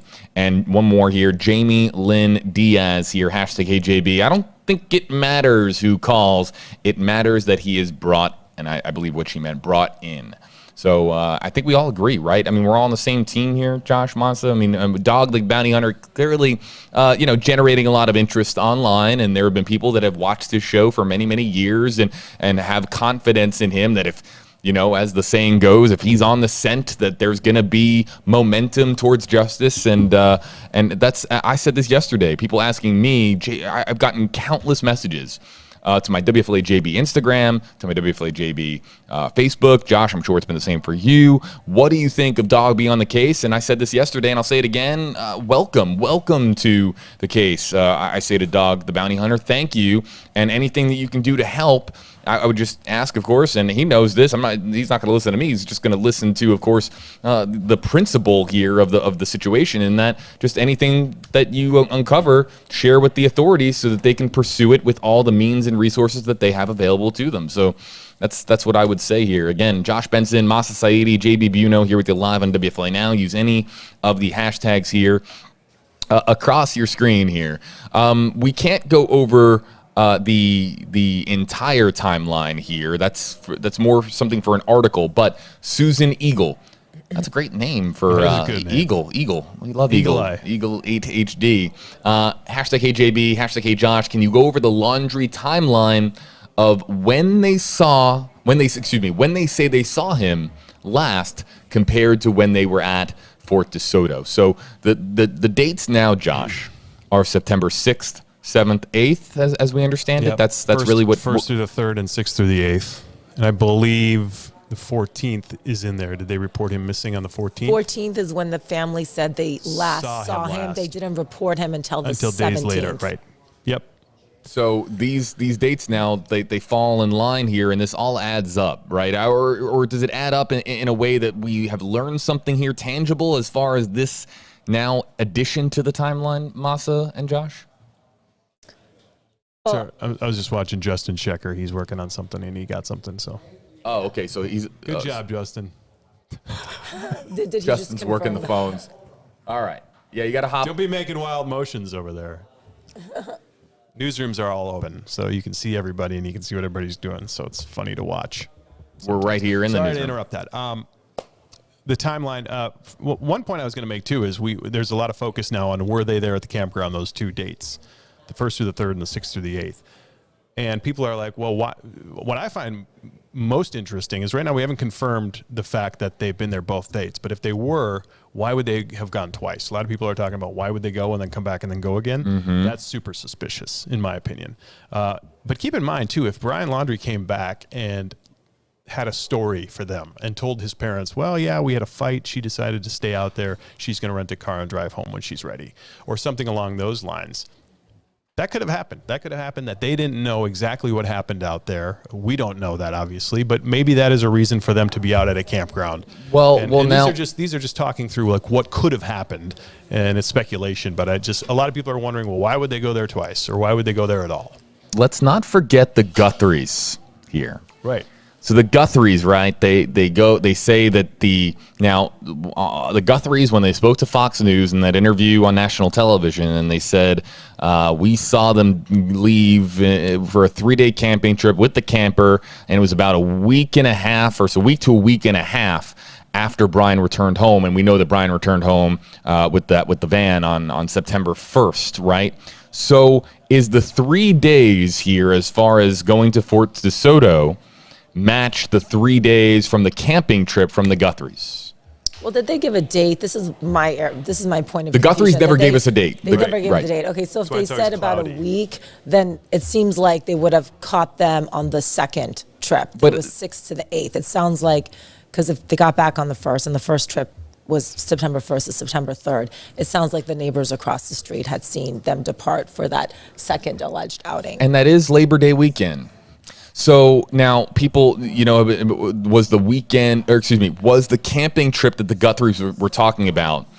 And again, that's all based on hearsay from neighbors and their observations. That's not been confirmed by the authorities. But this is, again, neighbors giving some open testimony here as far as the Laundrie's whereabouts. They said it was a week to a week and a half after Brian Laundrie left. Brian Laundrie and his parents left for that 3-day camping trip. They said, and that would be, so Labor Day was Monday, September 6th, Josh, and they're saying now that it would be 6, 7, 8. 6, 7, 8 is when they were at that campground in Fort DeSoto. So that would be a Monday, a Tuesday, and a Wednesday, but the Monday, Tuesday, Wednesday of Labor Day weekend for what it's worth. Mm-hmm. So I don't know if those two, there's no way for us to say for certain whether or not they're connected. But the 3-day camping trip that the Guthries noted, and now we're learning about this 3 days now that they were, again, the mother checking in to Fort DeSoto, according to media reports here. There could be something. There could be something there. We can't say for certain that there's something there. That's not something that we can't connect those dots. Right. But those dots are there on the board now. But the tipsters to Dogs Group said that it was 2 occasions, and they spotted him, and they visually saw them there, and they even marked off the campsites that they were at. So our job now is to prove that they were there. So we're working on getting confirmation that, Roberto Laundrie's name is on that 6th through the 8th reservation. I'd like to see the 1st through the 3rd as well. Once we can get those both proven on log records, that's going to be a big part of this timeline, in my opinion, because it puts them there, and it's something we haven't heard before. I want to see, can we bring, hey, Justin, anything that we can report from this phone call that you just made, or? Hold on, this is welcome to an active newsroom in 2021, folks, where we can.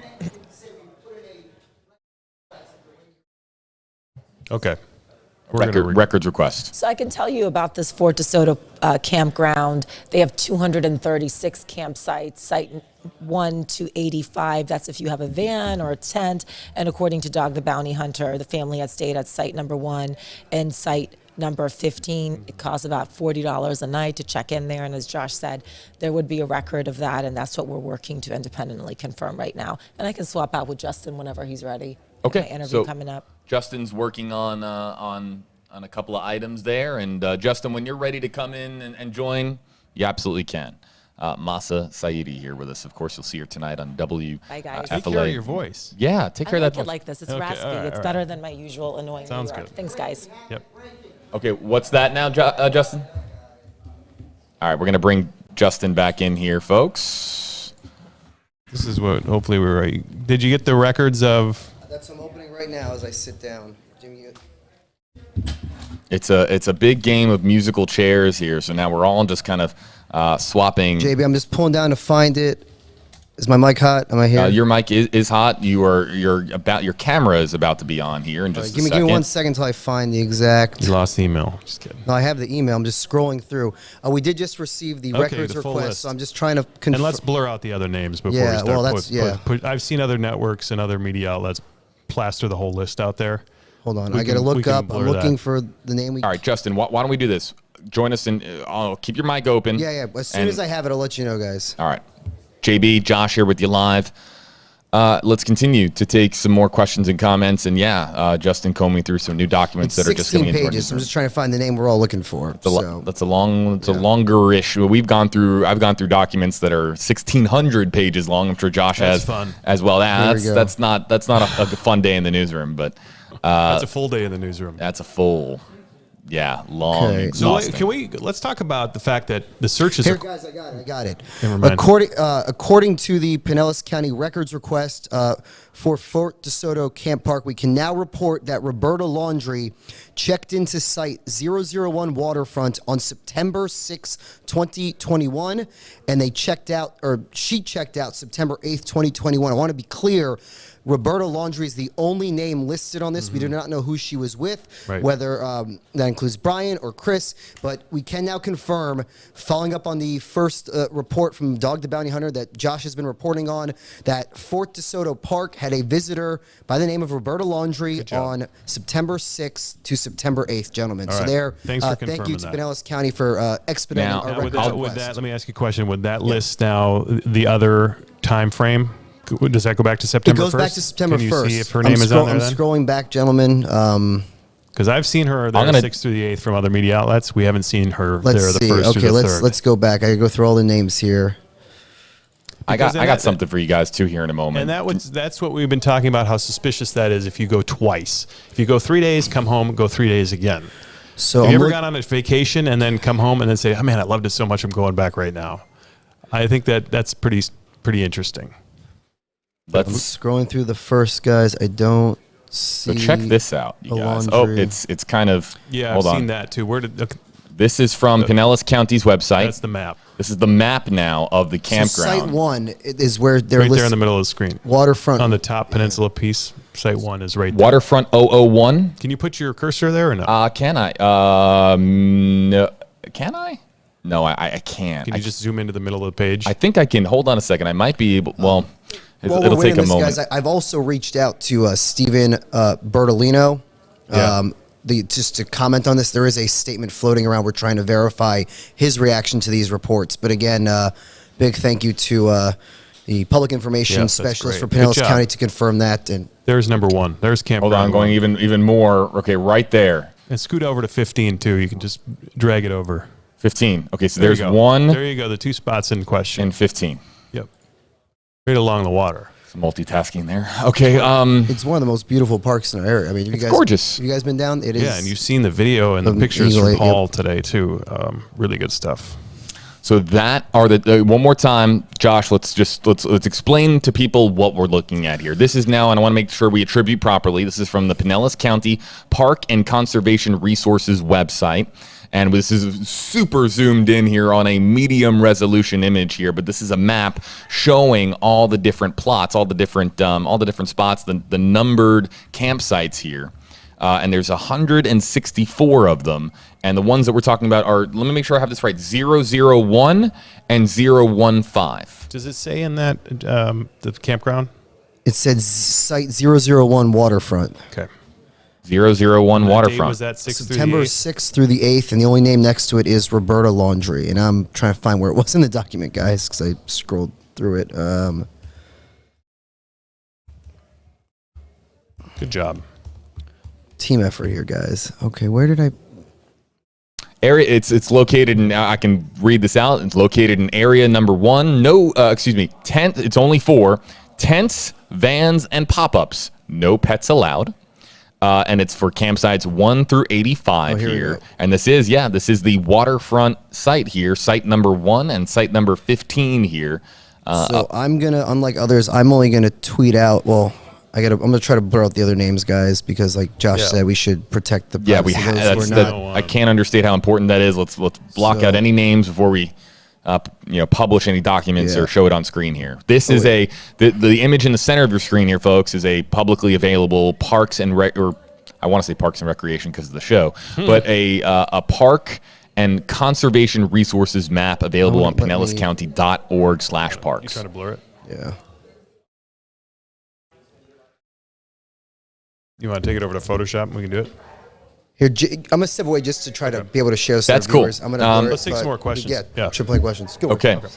So, and also here, Josh, one of the things that we can talk about here is just where this is. People in the Tampa Bay area know where Fort DeSoto is. People outside of Florida and people joining us around the world, they might not know where Fort DeSoto is. But Fort DeSoto is in a pretty unique spot in the Tampa Bay area in that it's southwest Pinellas County there. It is waterfront. It's right there on the water. It's pretty much a very small like sliver of land there that is kind of a barrier sort of locale for the Tampa Bay itself. So it's southern Pinellas County, and it really isn't all that far away from Northport, Florida. In fact, I'll do a Google search here. I was just doing the same thing, trying to see the difference directions-wise. Fort DeSoto campground to Northport. It's got to be what? I'm gonna 2 hours? No, can't be that long, is it?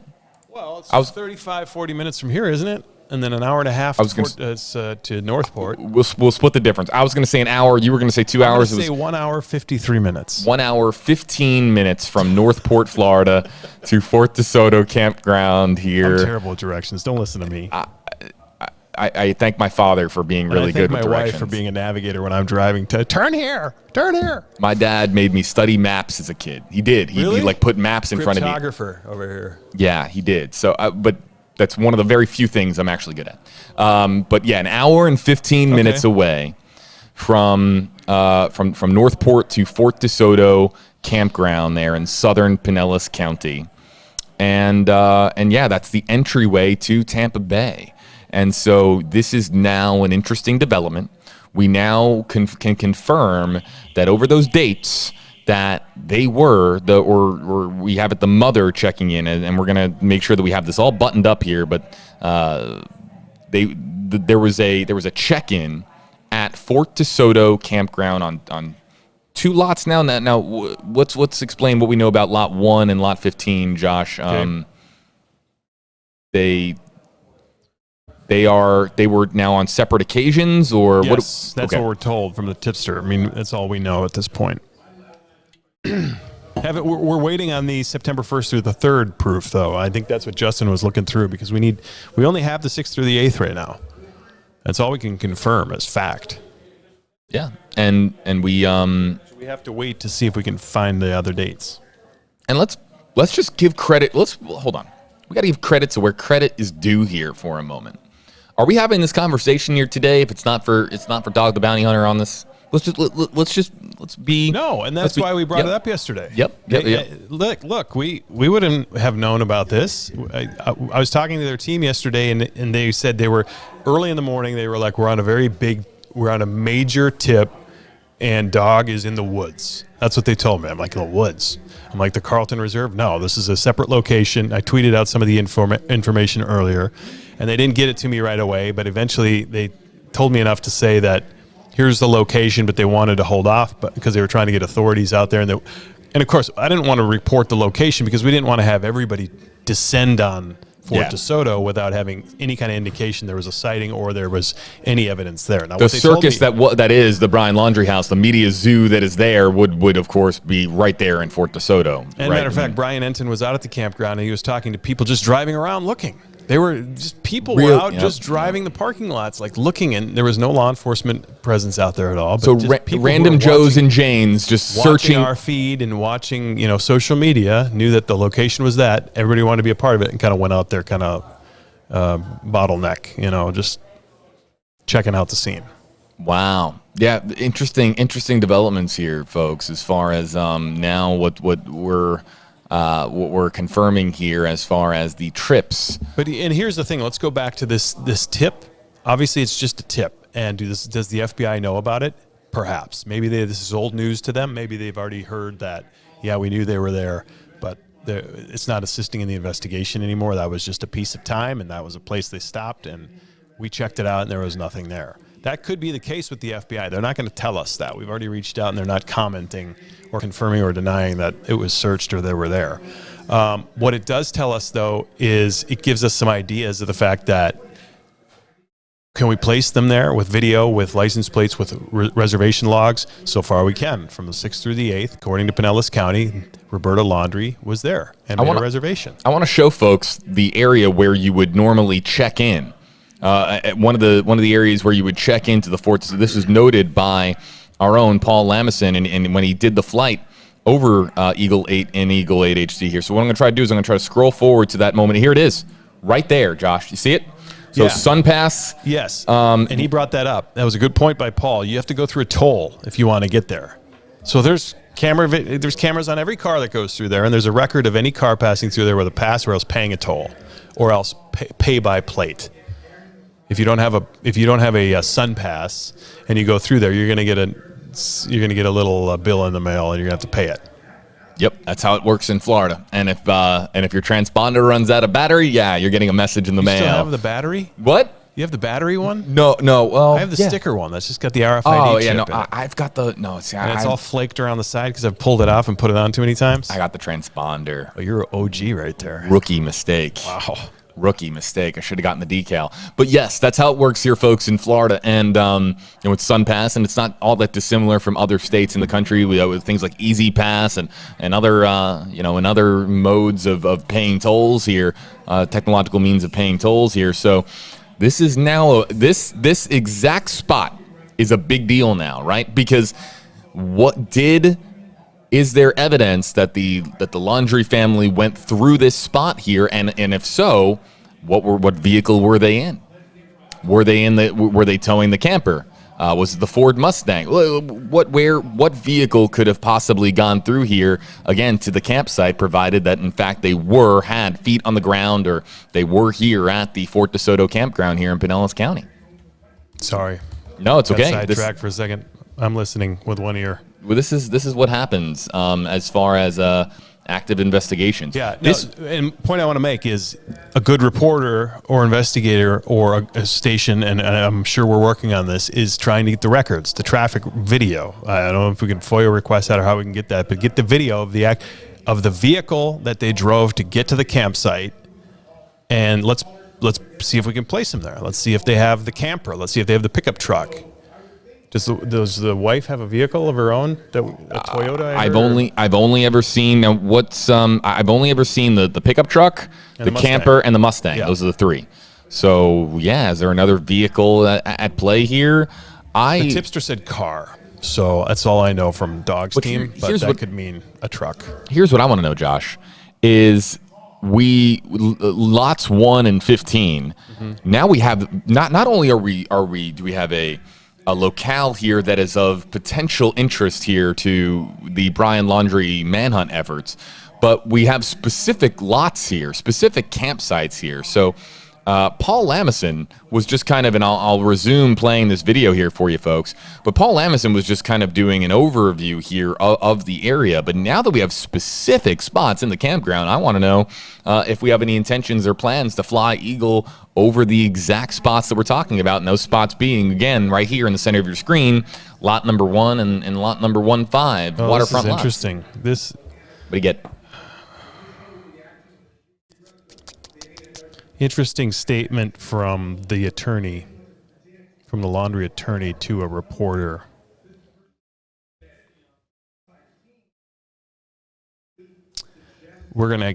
I'll read it. We want to verify it ourselves. But this reporter put this out saying the dog doesn't know what he's talking about. The Laundries had reservations at the campground for September 1 through 3. They canceled those reservations and did not go to the park during the weekend, although that dog says that they did. They did go to the campground September 6th and 7th as a family, and they all left together despite the claims of others. The following weekend, Chris, Roberta, and Brian went to other places on 2 different dates, and the FBI is aware of this. So Brian obviously returned home after camping, and what the dog is spewing is nothing but baloney. That is a major detail. And, okay, so why isn't there a statement on this? Why is he sending a text to a reporter? And why isn't he clearing this up for everybody right out of the gate? Oh, okay, we have to Part of the verify. confusion. We have to verify this, obviously. But this is part of the confusion of getting the facts out in the open for this family. And I'm not going to go any further on this until I can verify it myself. We need to talk to the attorney immediately about this so we can confirm it for ourselves. But if that's the case...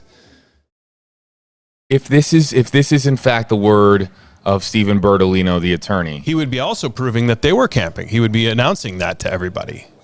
And that hasn't been part of the timeline specifically yet. Who goes camping after returning from a cross-country road trip? Didn't you camp enough? You know, it's like and you come back without your fiance, who is now the subject of a homicide investigation. Hey, who goes camping after that? And maybe, listen, I understand that could be a means for the family to have an isolated kind of area, and maybe that's a place that has maybe has sentimental value to them. Maybe they just needed to get away. But who just goes camping after that? After what happened in Wyoming? I'm trying to see a scenario there. I am always very honest with our viewers. Bigger the question there is, this isn't a part of the timeline officially. Maybe it is to the FBI, but to everybody else who's following the case, if there was speculation or if there was this tip and there was this instance, Dog was right in the fact that they were there because they were there. And now if this attorney's statement is true, he's confirming that they were there. And then your question is, why were they there? Yeah. So, first of all, I want to get this. We got to get to the attorney and have him give us a fresh verified. statement. Yeah. Is the source of this quote credible? Yeah. As far as I know, she's a reporter. And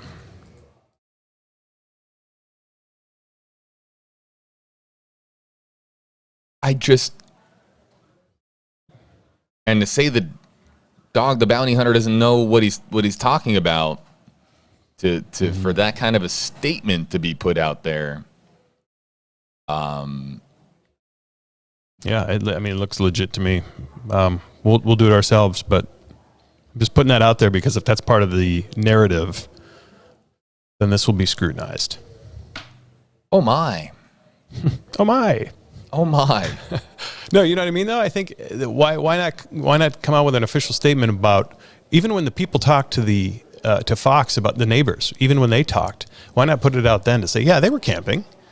Like, there's just no information coming out from the family at all. And I get you're trying to preserve what you're saying because you don't want to incriminate anything, but now all of a sudden we're proving that you were there. And it looks suspicious every time we find a new detail that they could just come forward and say, yeah, we were there, like allegedly did to this reporter here and just told her. I'm sitting here in a little bit of disbelief just because of the twists and turns every day. That statement to me is you know, you have the right to remain silent, and your attorney doesn't have to, you know, respond to every new twist and turn in a particular story of this magnitude. Doesn't have to. Attorney can be like, sorry, we're not commenting at this time. How many times have we heard no comment? It's the most 2 popular words in all of journalism. No comment. We hear it all the time, and for our sakes, it's just way too much. But now we have this this potential, and again, we have to verify it. Now, let's be very, very honest with our audience here. We have to verify. It's just, it's an unexpected response from Stephen Bertolino, the attorney of Brian Laundrie, and again, working in tandem here with Brian Laundrie's parents. So, folks, we're gonna go into black here for about 10 seconds, resetting.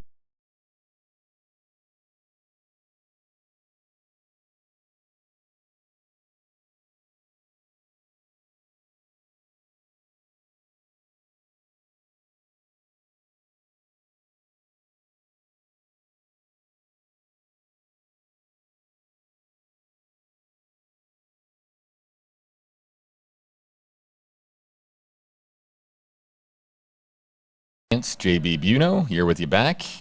And again, that was just a system reset here so that we can continue talking to you. And this is an extended session here live on WFLA now. And again, working to verify this response. And thank you. Okay. All right, Justin Justin's Checker on the case. Justin is. Thank you, Justin. Well, I was hoping that we could.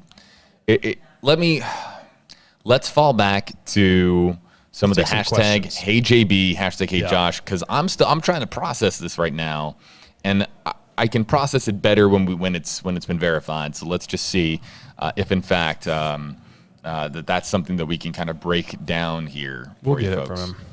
Let's see here. Let's take some more hashtag HeyJB, hashtag HeyJosh comments and questions here in the Facebook Live. I think What's up with you over there? This comment. What are you laughing at, Josh? You're just so in disbelief. I am in disbelief. But here's a comment. Okay, so let's say that statement. There's no reason for it not to be from this reporter. Otherwise, that would be a problem. Let's say that's the statement, and Dog has it wrong in that they had original reservation to go the 1st through the 3rd. They canceled. Then they went back 6th through the 7th. Stayed there as a family, came and went as a family. Okay, so that takes all the theories out of it, according to the attorney in this case. But here's the comment here. Your question is, why would you go camping after just getting home from what you've been doing across the country, which is camping? If you were on a cross-country road trip with your fiancée, the woman that you were engaged to spend the rest of your life with, and then you come home from that trip, and you're without her, and you're driving her van, and you're doing it without her, and you drive home, and then the next thing on your to-do list is to go camping. Yeah. I'm trying to process it. But Bonnie here brings up exactly why I'm at a loss for words. And Bonnie, thank you for putting words into my mouth here, because I'm just tongue-tied right now. What's everybody thinking out there? Bonnie Hodge saying hashtag HeyJB. Even the language used by the attorney doesn't sound like a statement a respected attorney would use. Well, it wasn't an official statement. This was a text to a reporter. So it's going to be a lot looser in speak as it would be if it was an official statement. So for this reporter's sake, I hope it was on the record. I hope it was an on-the-record text. Oh, it is now. It's out on public. She posted it everywhere. Yep. And there are times, of course, where in certain situations, very, very, very specific situations where you would exchange text messages with a with a person that is connected to a news story. And I'll give you the perfect example. I've been talking to Nicole Schmidt. I'm not just having a conversation with her about what she has experienced and how her world has been turned upside down. Every text message that she's ever sent me isn't going to be, on WFLA.com and click here to learn more about what, Gabby Petito's mom is texting JB Biunno. That's just not what we do. I've been, in talks with Nicole Schmidt, and there have been texts that we have published at WFLA.com, but that is, I asked her very specifically multiple times, can I share this? Can I say this? Do I have permission to say this on, share this text message with you? And every time she's been very, very, just amazing as far as saying, yes, you can. It's for my daughter, please. And so I just, I'm very curious now, Josh, as to, this is a text message from, again, purported to be from Stephen Bertolino. That is an interesting sort of development here in this case. This is a West Palm station, too. West Palm Beach. WPBF, I believe. All right, Rachel Lynn here. Can we, and I'm asking you, Josh, can we, because I'm having an open conversation here. Rachel Lynn here in the Facebook Live comment section. Can you please repeat the alleged statement from the attorney so that we know what you're talking about? Yes, okay, yeah. For people that are just joining, and we're getting this verified right now, Justin Schecker is on the story. So a reporter reached out to the attorney asking about the Fort DeSoto Park, and we just confirmed that Roberta Laundrie was there on the 6th and checked in. So that's a fact. So the question is to the attorney for the Laundries, comment on Dog the Bounty Hunter's tip. Per this statement, and we'll get the official one, but per this text message from the attorney to the reporter, which is now public on Twitter, the dog doesn't know what he's talking about. The Laundries had reservations at the campground for September 1st to 3rd. They canceled those reservations and did not go to that park during the weekend, although that dog says that they did. They did go to the campground September 6th and 7th as a family, and they all left together despite the claims of others. The following weekend, Chris, Roberta, and Brian went to other places on 2 different dates, and the FBI is aware of this. So Brian obviously returned home after camping, and what the dog is spewing is nothing but baloney.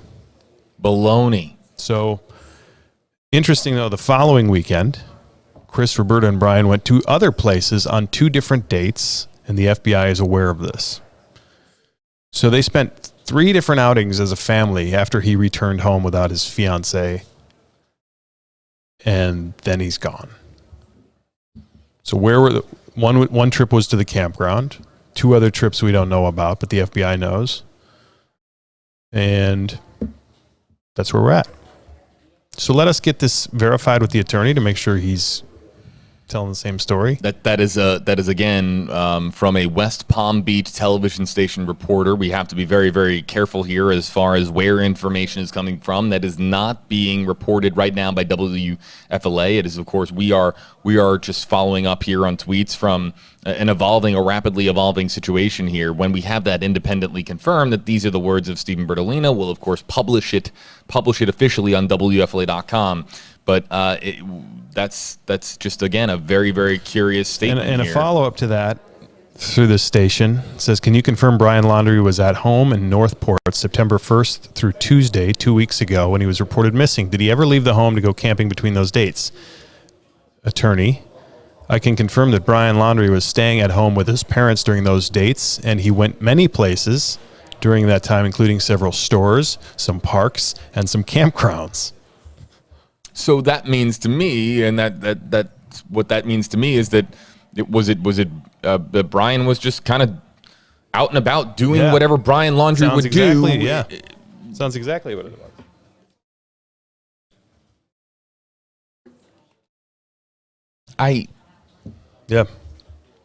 Let's get back to some questions. Let's get back to some questions, but let me just add this one more kind of point here, and we'll take more #KJB, #KJock comments.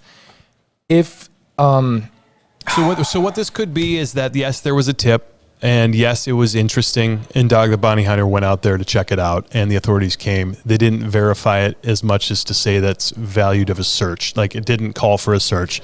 They knew about it. FBI knew about it.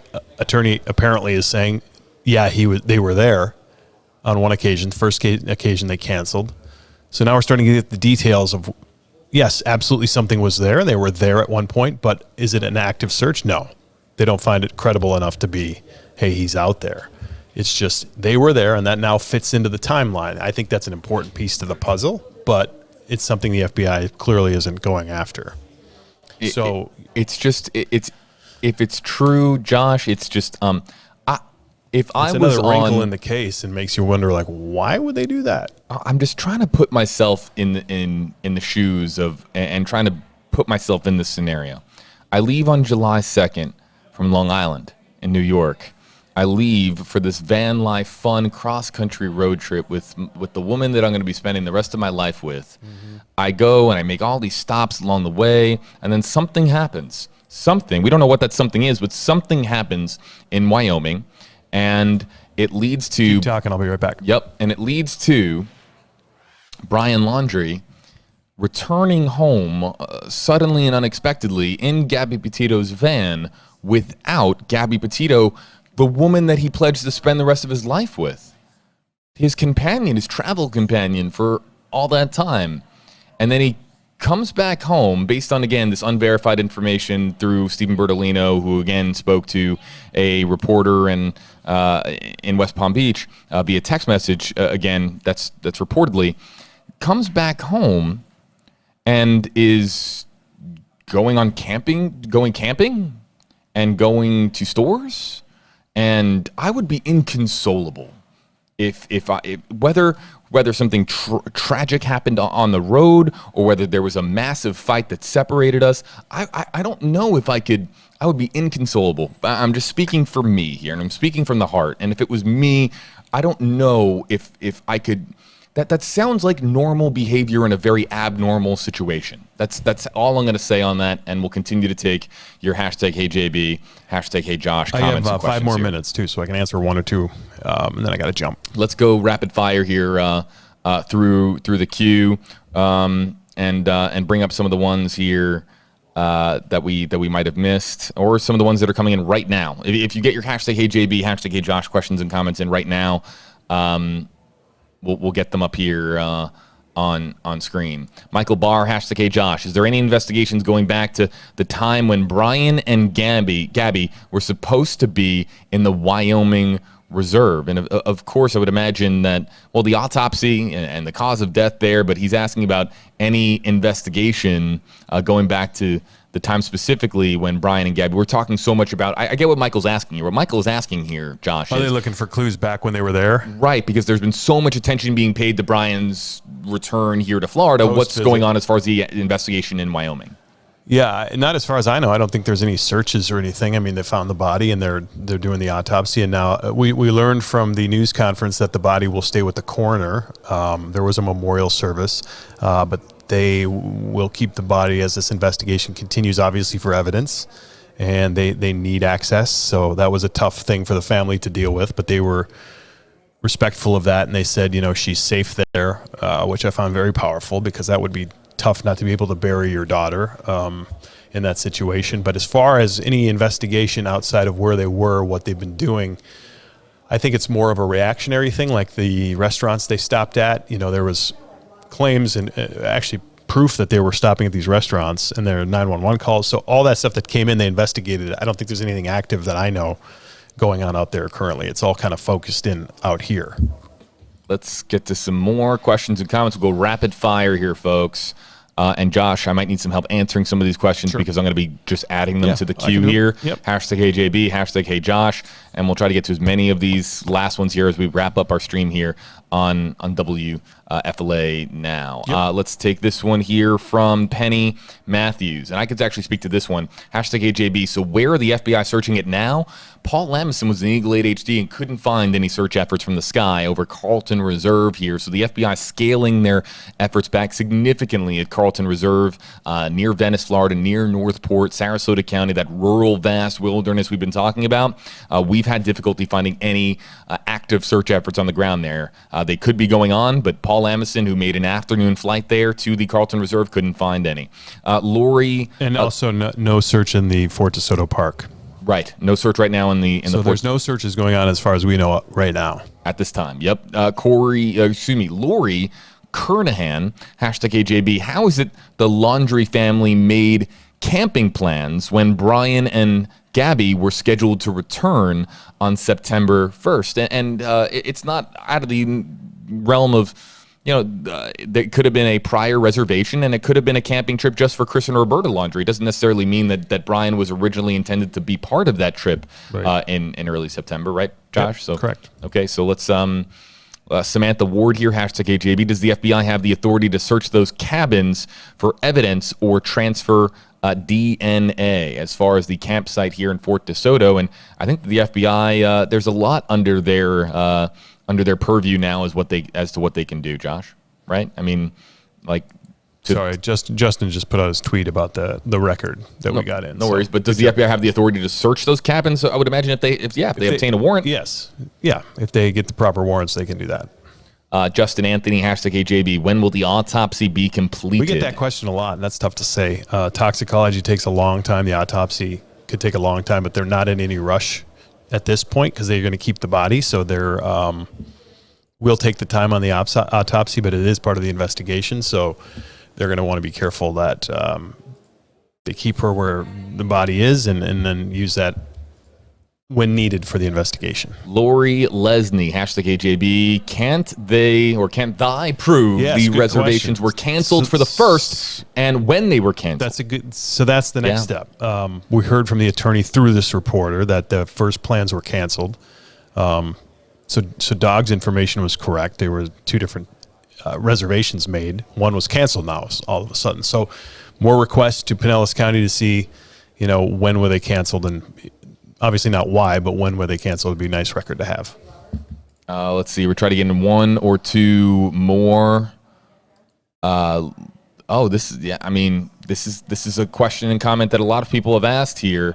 And maybe we'll just kind of end out on this one, and then we'll take one more here. Okay. But from Rebecca Taylor, hashtag AJB, is it possible Dog may have let the lid off of something the FBI was trying to hold close to their vests? It's a good question. This happens a lot, and this is why some people get frustrated with outside influence on a case, because sometimes there's perfectly good reason why the FBI or law enforcement wants to keep things quiet. We've dealt with this scenario in the other missing person case that I've worked on that I've talked about, is that when there's not a lot of evidence to work with, sometimes they'll have a certain lead that they just want to keep quiet. But inquiring minds, the media, the online sleuths, Dog the Bounty Hunter, John Walsh, these kind of people come out and they want to dig to get some answers because the FBI is not giving them answers. So in that process, like we just saw, we learned something new, a new nugget in the timeline, and that was that visit to Fort DeSoto. So this is now public. It's confirmed that she was there.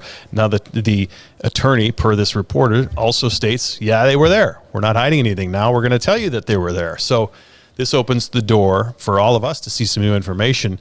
And is it information that was super sensitive to the FBI? We don't know, because they're not going to tell us, but it's out there now. So we're going to continue to find more information. But in certain circumstances, there are situations like that where law enforcement will want to keep something quiet, but a third party blows it open. I'm going to have to adjust to that. I'm going to ask the hashtag HeyJB, hashtag HeyJosh, comment and question that is on everyone's mind given these recent developments. The biggest number one question with these new developments is it possible that Brian Laundrie is here? Is it possible that Brian Laundrie is at Fort DeSoto in Pinellas County? Is it possible that this was where he was and currently is, or was and then no longer is, as far as this FBI missing persons case and this FBI criminal-led investigation into the homicide of Gabby Petito? I thought of that very question today, and what came to my mind is Andrew Cunanan, of all people.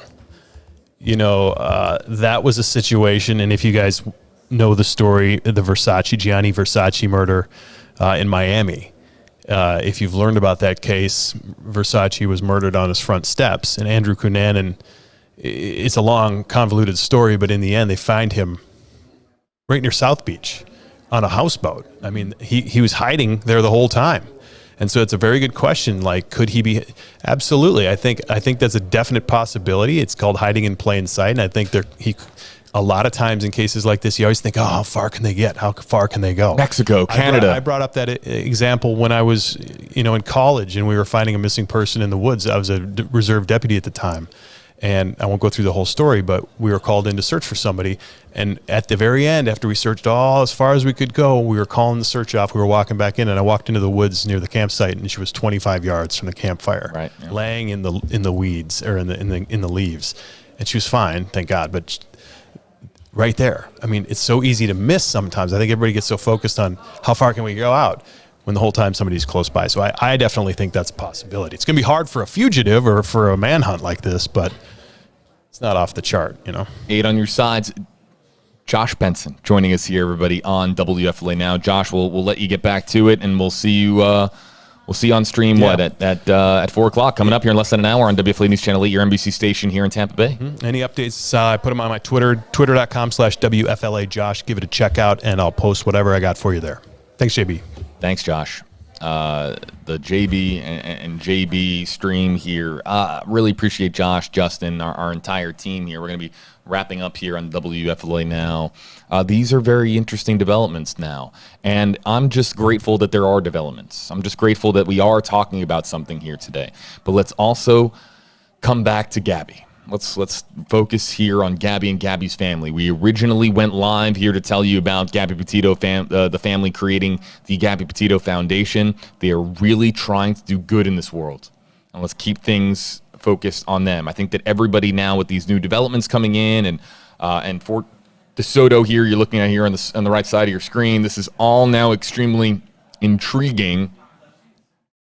But we don't know if this is something that the FBI was on from the start and whether or not this has already been fully explored. There's so much uncertainty here. What is certain is that Gabby Petito has touched so many lives around the world. Her memory continues to inspire us to be better.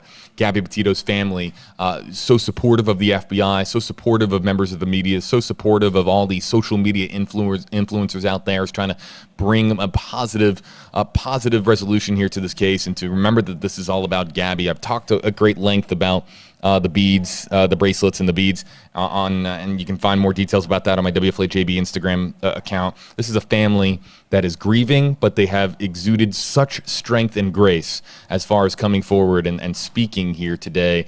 And also, too, now we have something perhaps a little bit, perhaps momentum here, or at least what feels like momentum as far as the Justice for Gabby movement here. And believe me, while they are trying to not speak out of turn as far as Gabby Petito's family, they want justice for Gabby more than anyone. They want justice for Gabby, and they want the truth to come out, and they want the FBI to shine a light on the facts and the truth of this case here. So, folks, we have been streaming now for about 3 hours. I think more than 3 hours now. And we're going to be hopping off of, 2 hours and 20 minutes exactly. And we're going to be hopping off of our stream here because we're getting ready for, of course, our newscast on WFLA News Channel 8. If you're in the Tampa Bay area, find that remote control and tune into your NBC station, WFLA News Channel 8. We are live at 4 o'clock, your 4 o'clock news, then the 5 o'clock news, 6 o'clock news, and believe me, we're going to be breaking down these new developments and the latest with Brian Laundrie, but also just the heartfelt press conference here today by Gabby Petito's family. If you're not in the Tampa Bay area, the conversation does not end now. You can find me on my WFLA JB Facebook account and my Instagram account. Like Josh was mentioning here, we're working on this around the clock. So if you'd like more from this point forward, find me on my WFLA JB Facebook and Instagram accounts. I'll continue to, of course, share information that we can pass along to you. Will that statement by that reporter in West Palm Beach, will that statement be verified for all media to use and share? And can we authenticate that it was, in fact, Stephen Bertolino that used the word baloney in the statement as far as responding to Dog the Bounty Hunter, talking about the camping trip that is said to have been confirmed now to have occurred here at Fort DeSoto campground on the right side of your screen. These are all things now as far as where does this go forward. And that conversation continues in our next WFLA Now live stream, which will, of course, we'll be back here with you live if there's any major breaking developments here in the story. We're back here with you live across all platforms here very, very quickly. We can be live within minutes if something big happens in the manhunt for Brian Laundrie or in the story of Gabby Petito. We are waiting on those autopsy results. We are waiting for there to be traction here in the manhunt for Brian Laundrie. If something occurs and it's big, we're back here live on WFLA Now with an update, and we can, of course, interact and engage with you, our audience here across our social media platforms here. But we're going to be taking a step away from the microphones here, and the conversation continues on our various social media pages. Josh was talking about Josh Benson's Twitter accounts and Instagram pages. You can, of course, follow me at WFLAJB on Facebook, at WFLAJB on Instagram, and we'll be back live with you on WFLA Now for any significant developments here. And let's not forget, WFLA.com, the WFLA app, our article hub, all of the articles with all of the confirmed information, everything that we can report is on WFLA.com, the WFLA app, our award-winning team here working around the clock to provide you with the latest here on the Gabby Petito story and on the manhunt for Brian Laundrie here. So if you'd like to continue and read through some of the articles of the very latest here, we have some of the best here at WFLA News Channel 8 and with us on WFLA.com, and all of our articles here on the Gabby Petito and Brian Laundrie stories, they live on WFLA.com and the WFLA app. Folks, appreciate you being with us here, heading over to my Instagram and Facebook page to continue answering as many questions as I can, and we'll be back here live with you on WFLA Now when there's developments here in the Brian Laundrie and Gabby Petito story.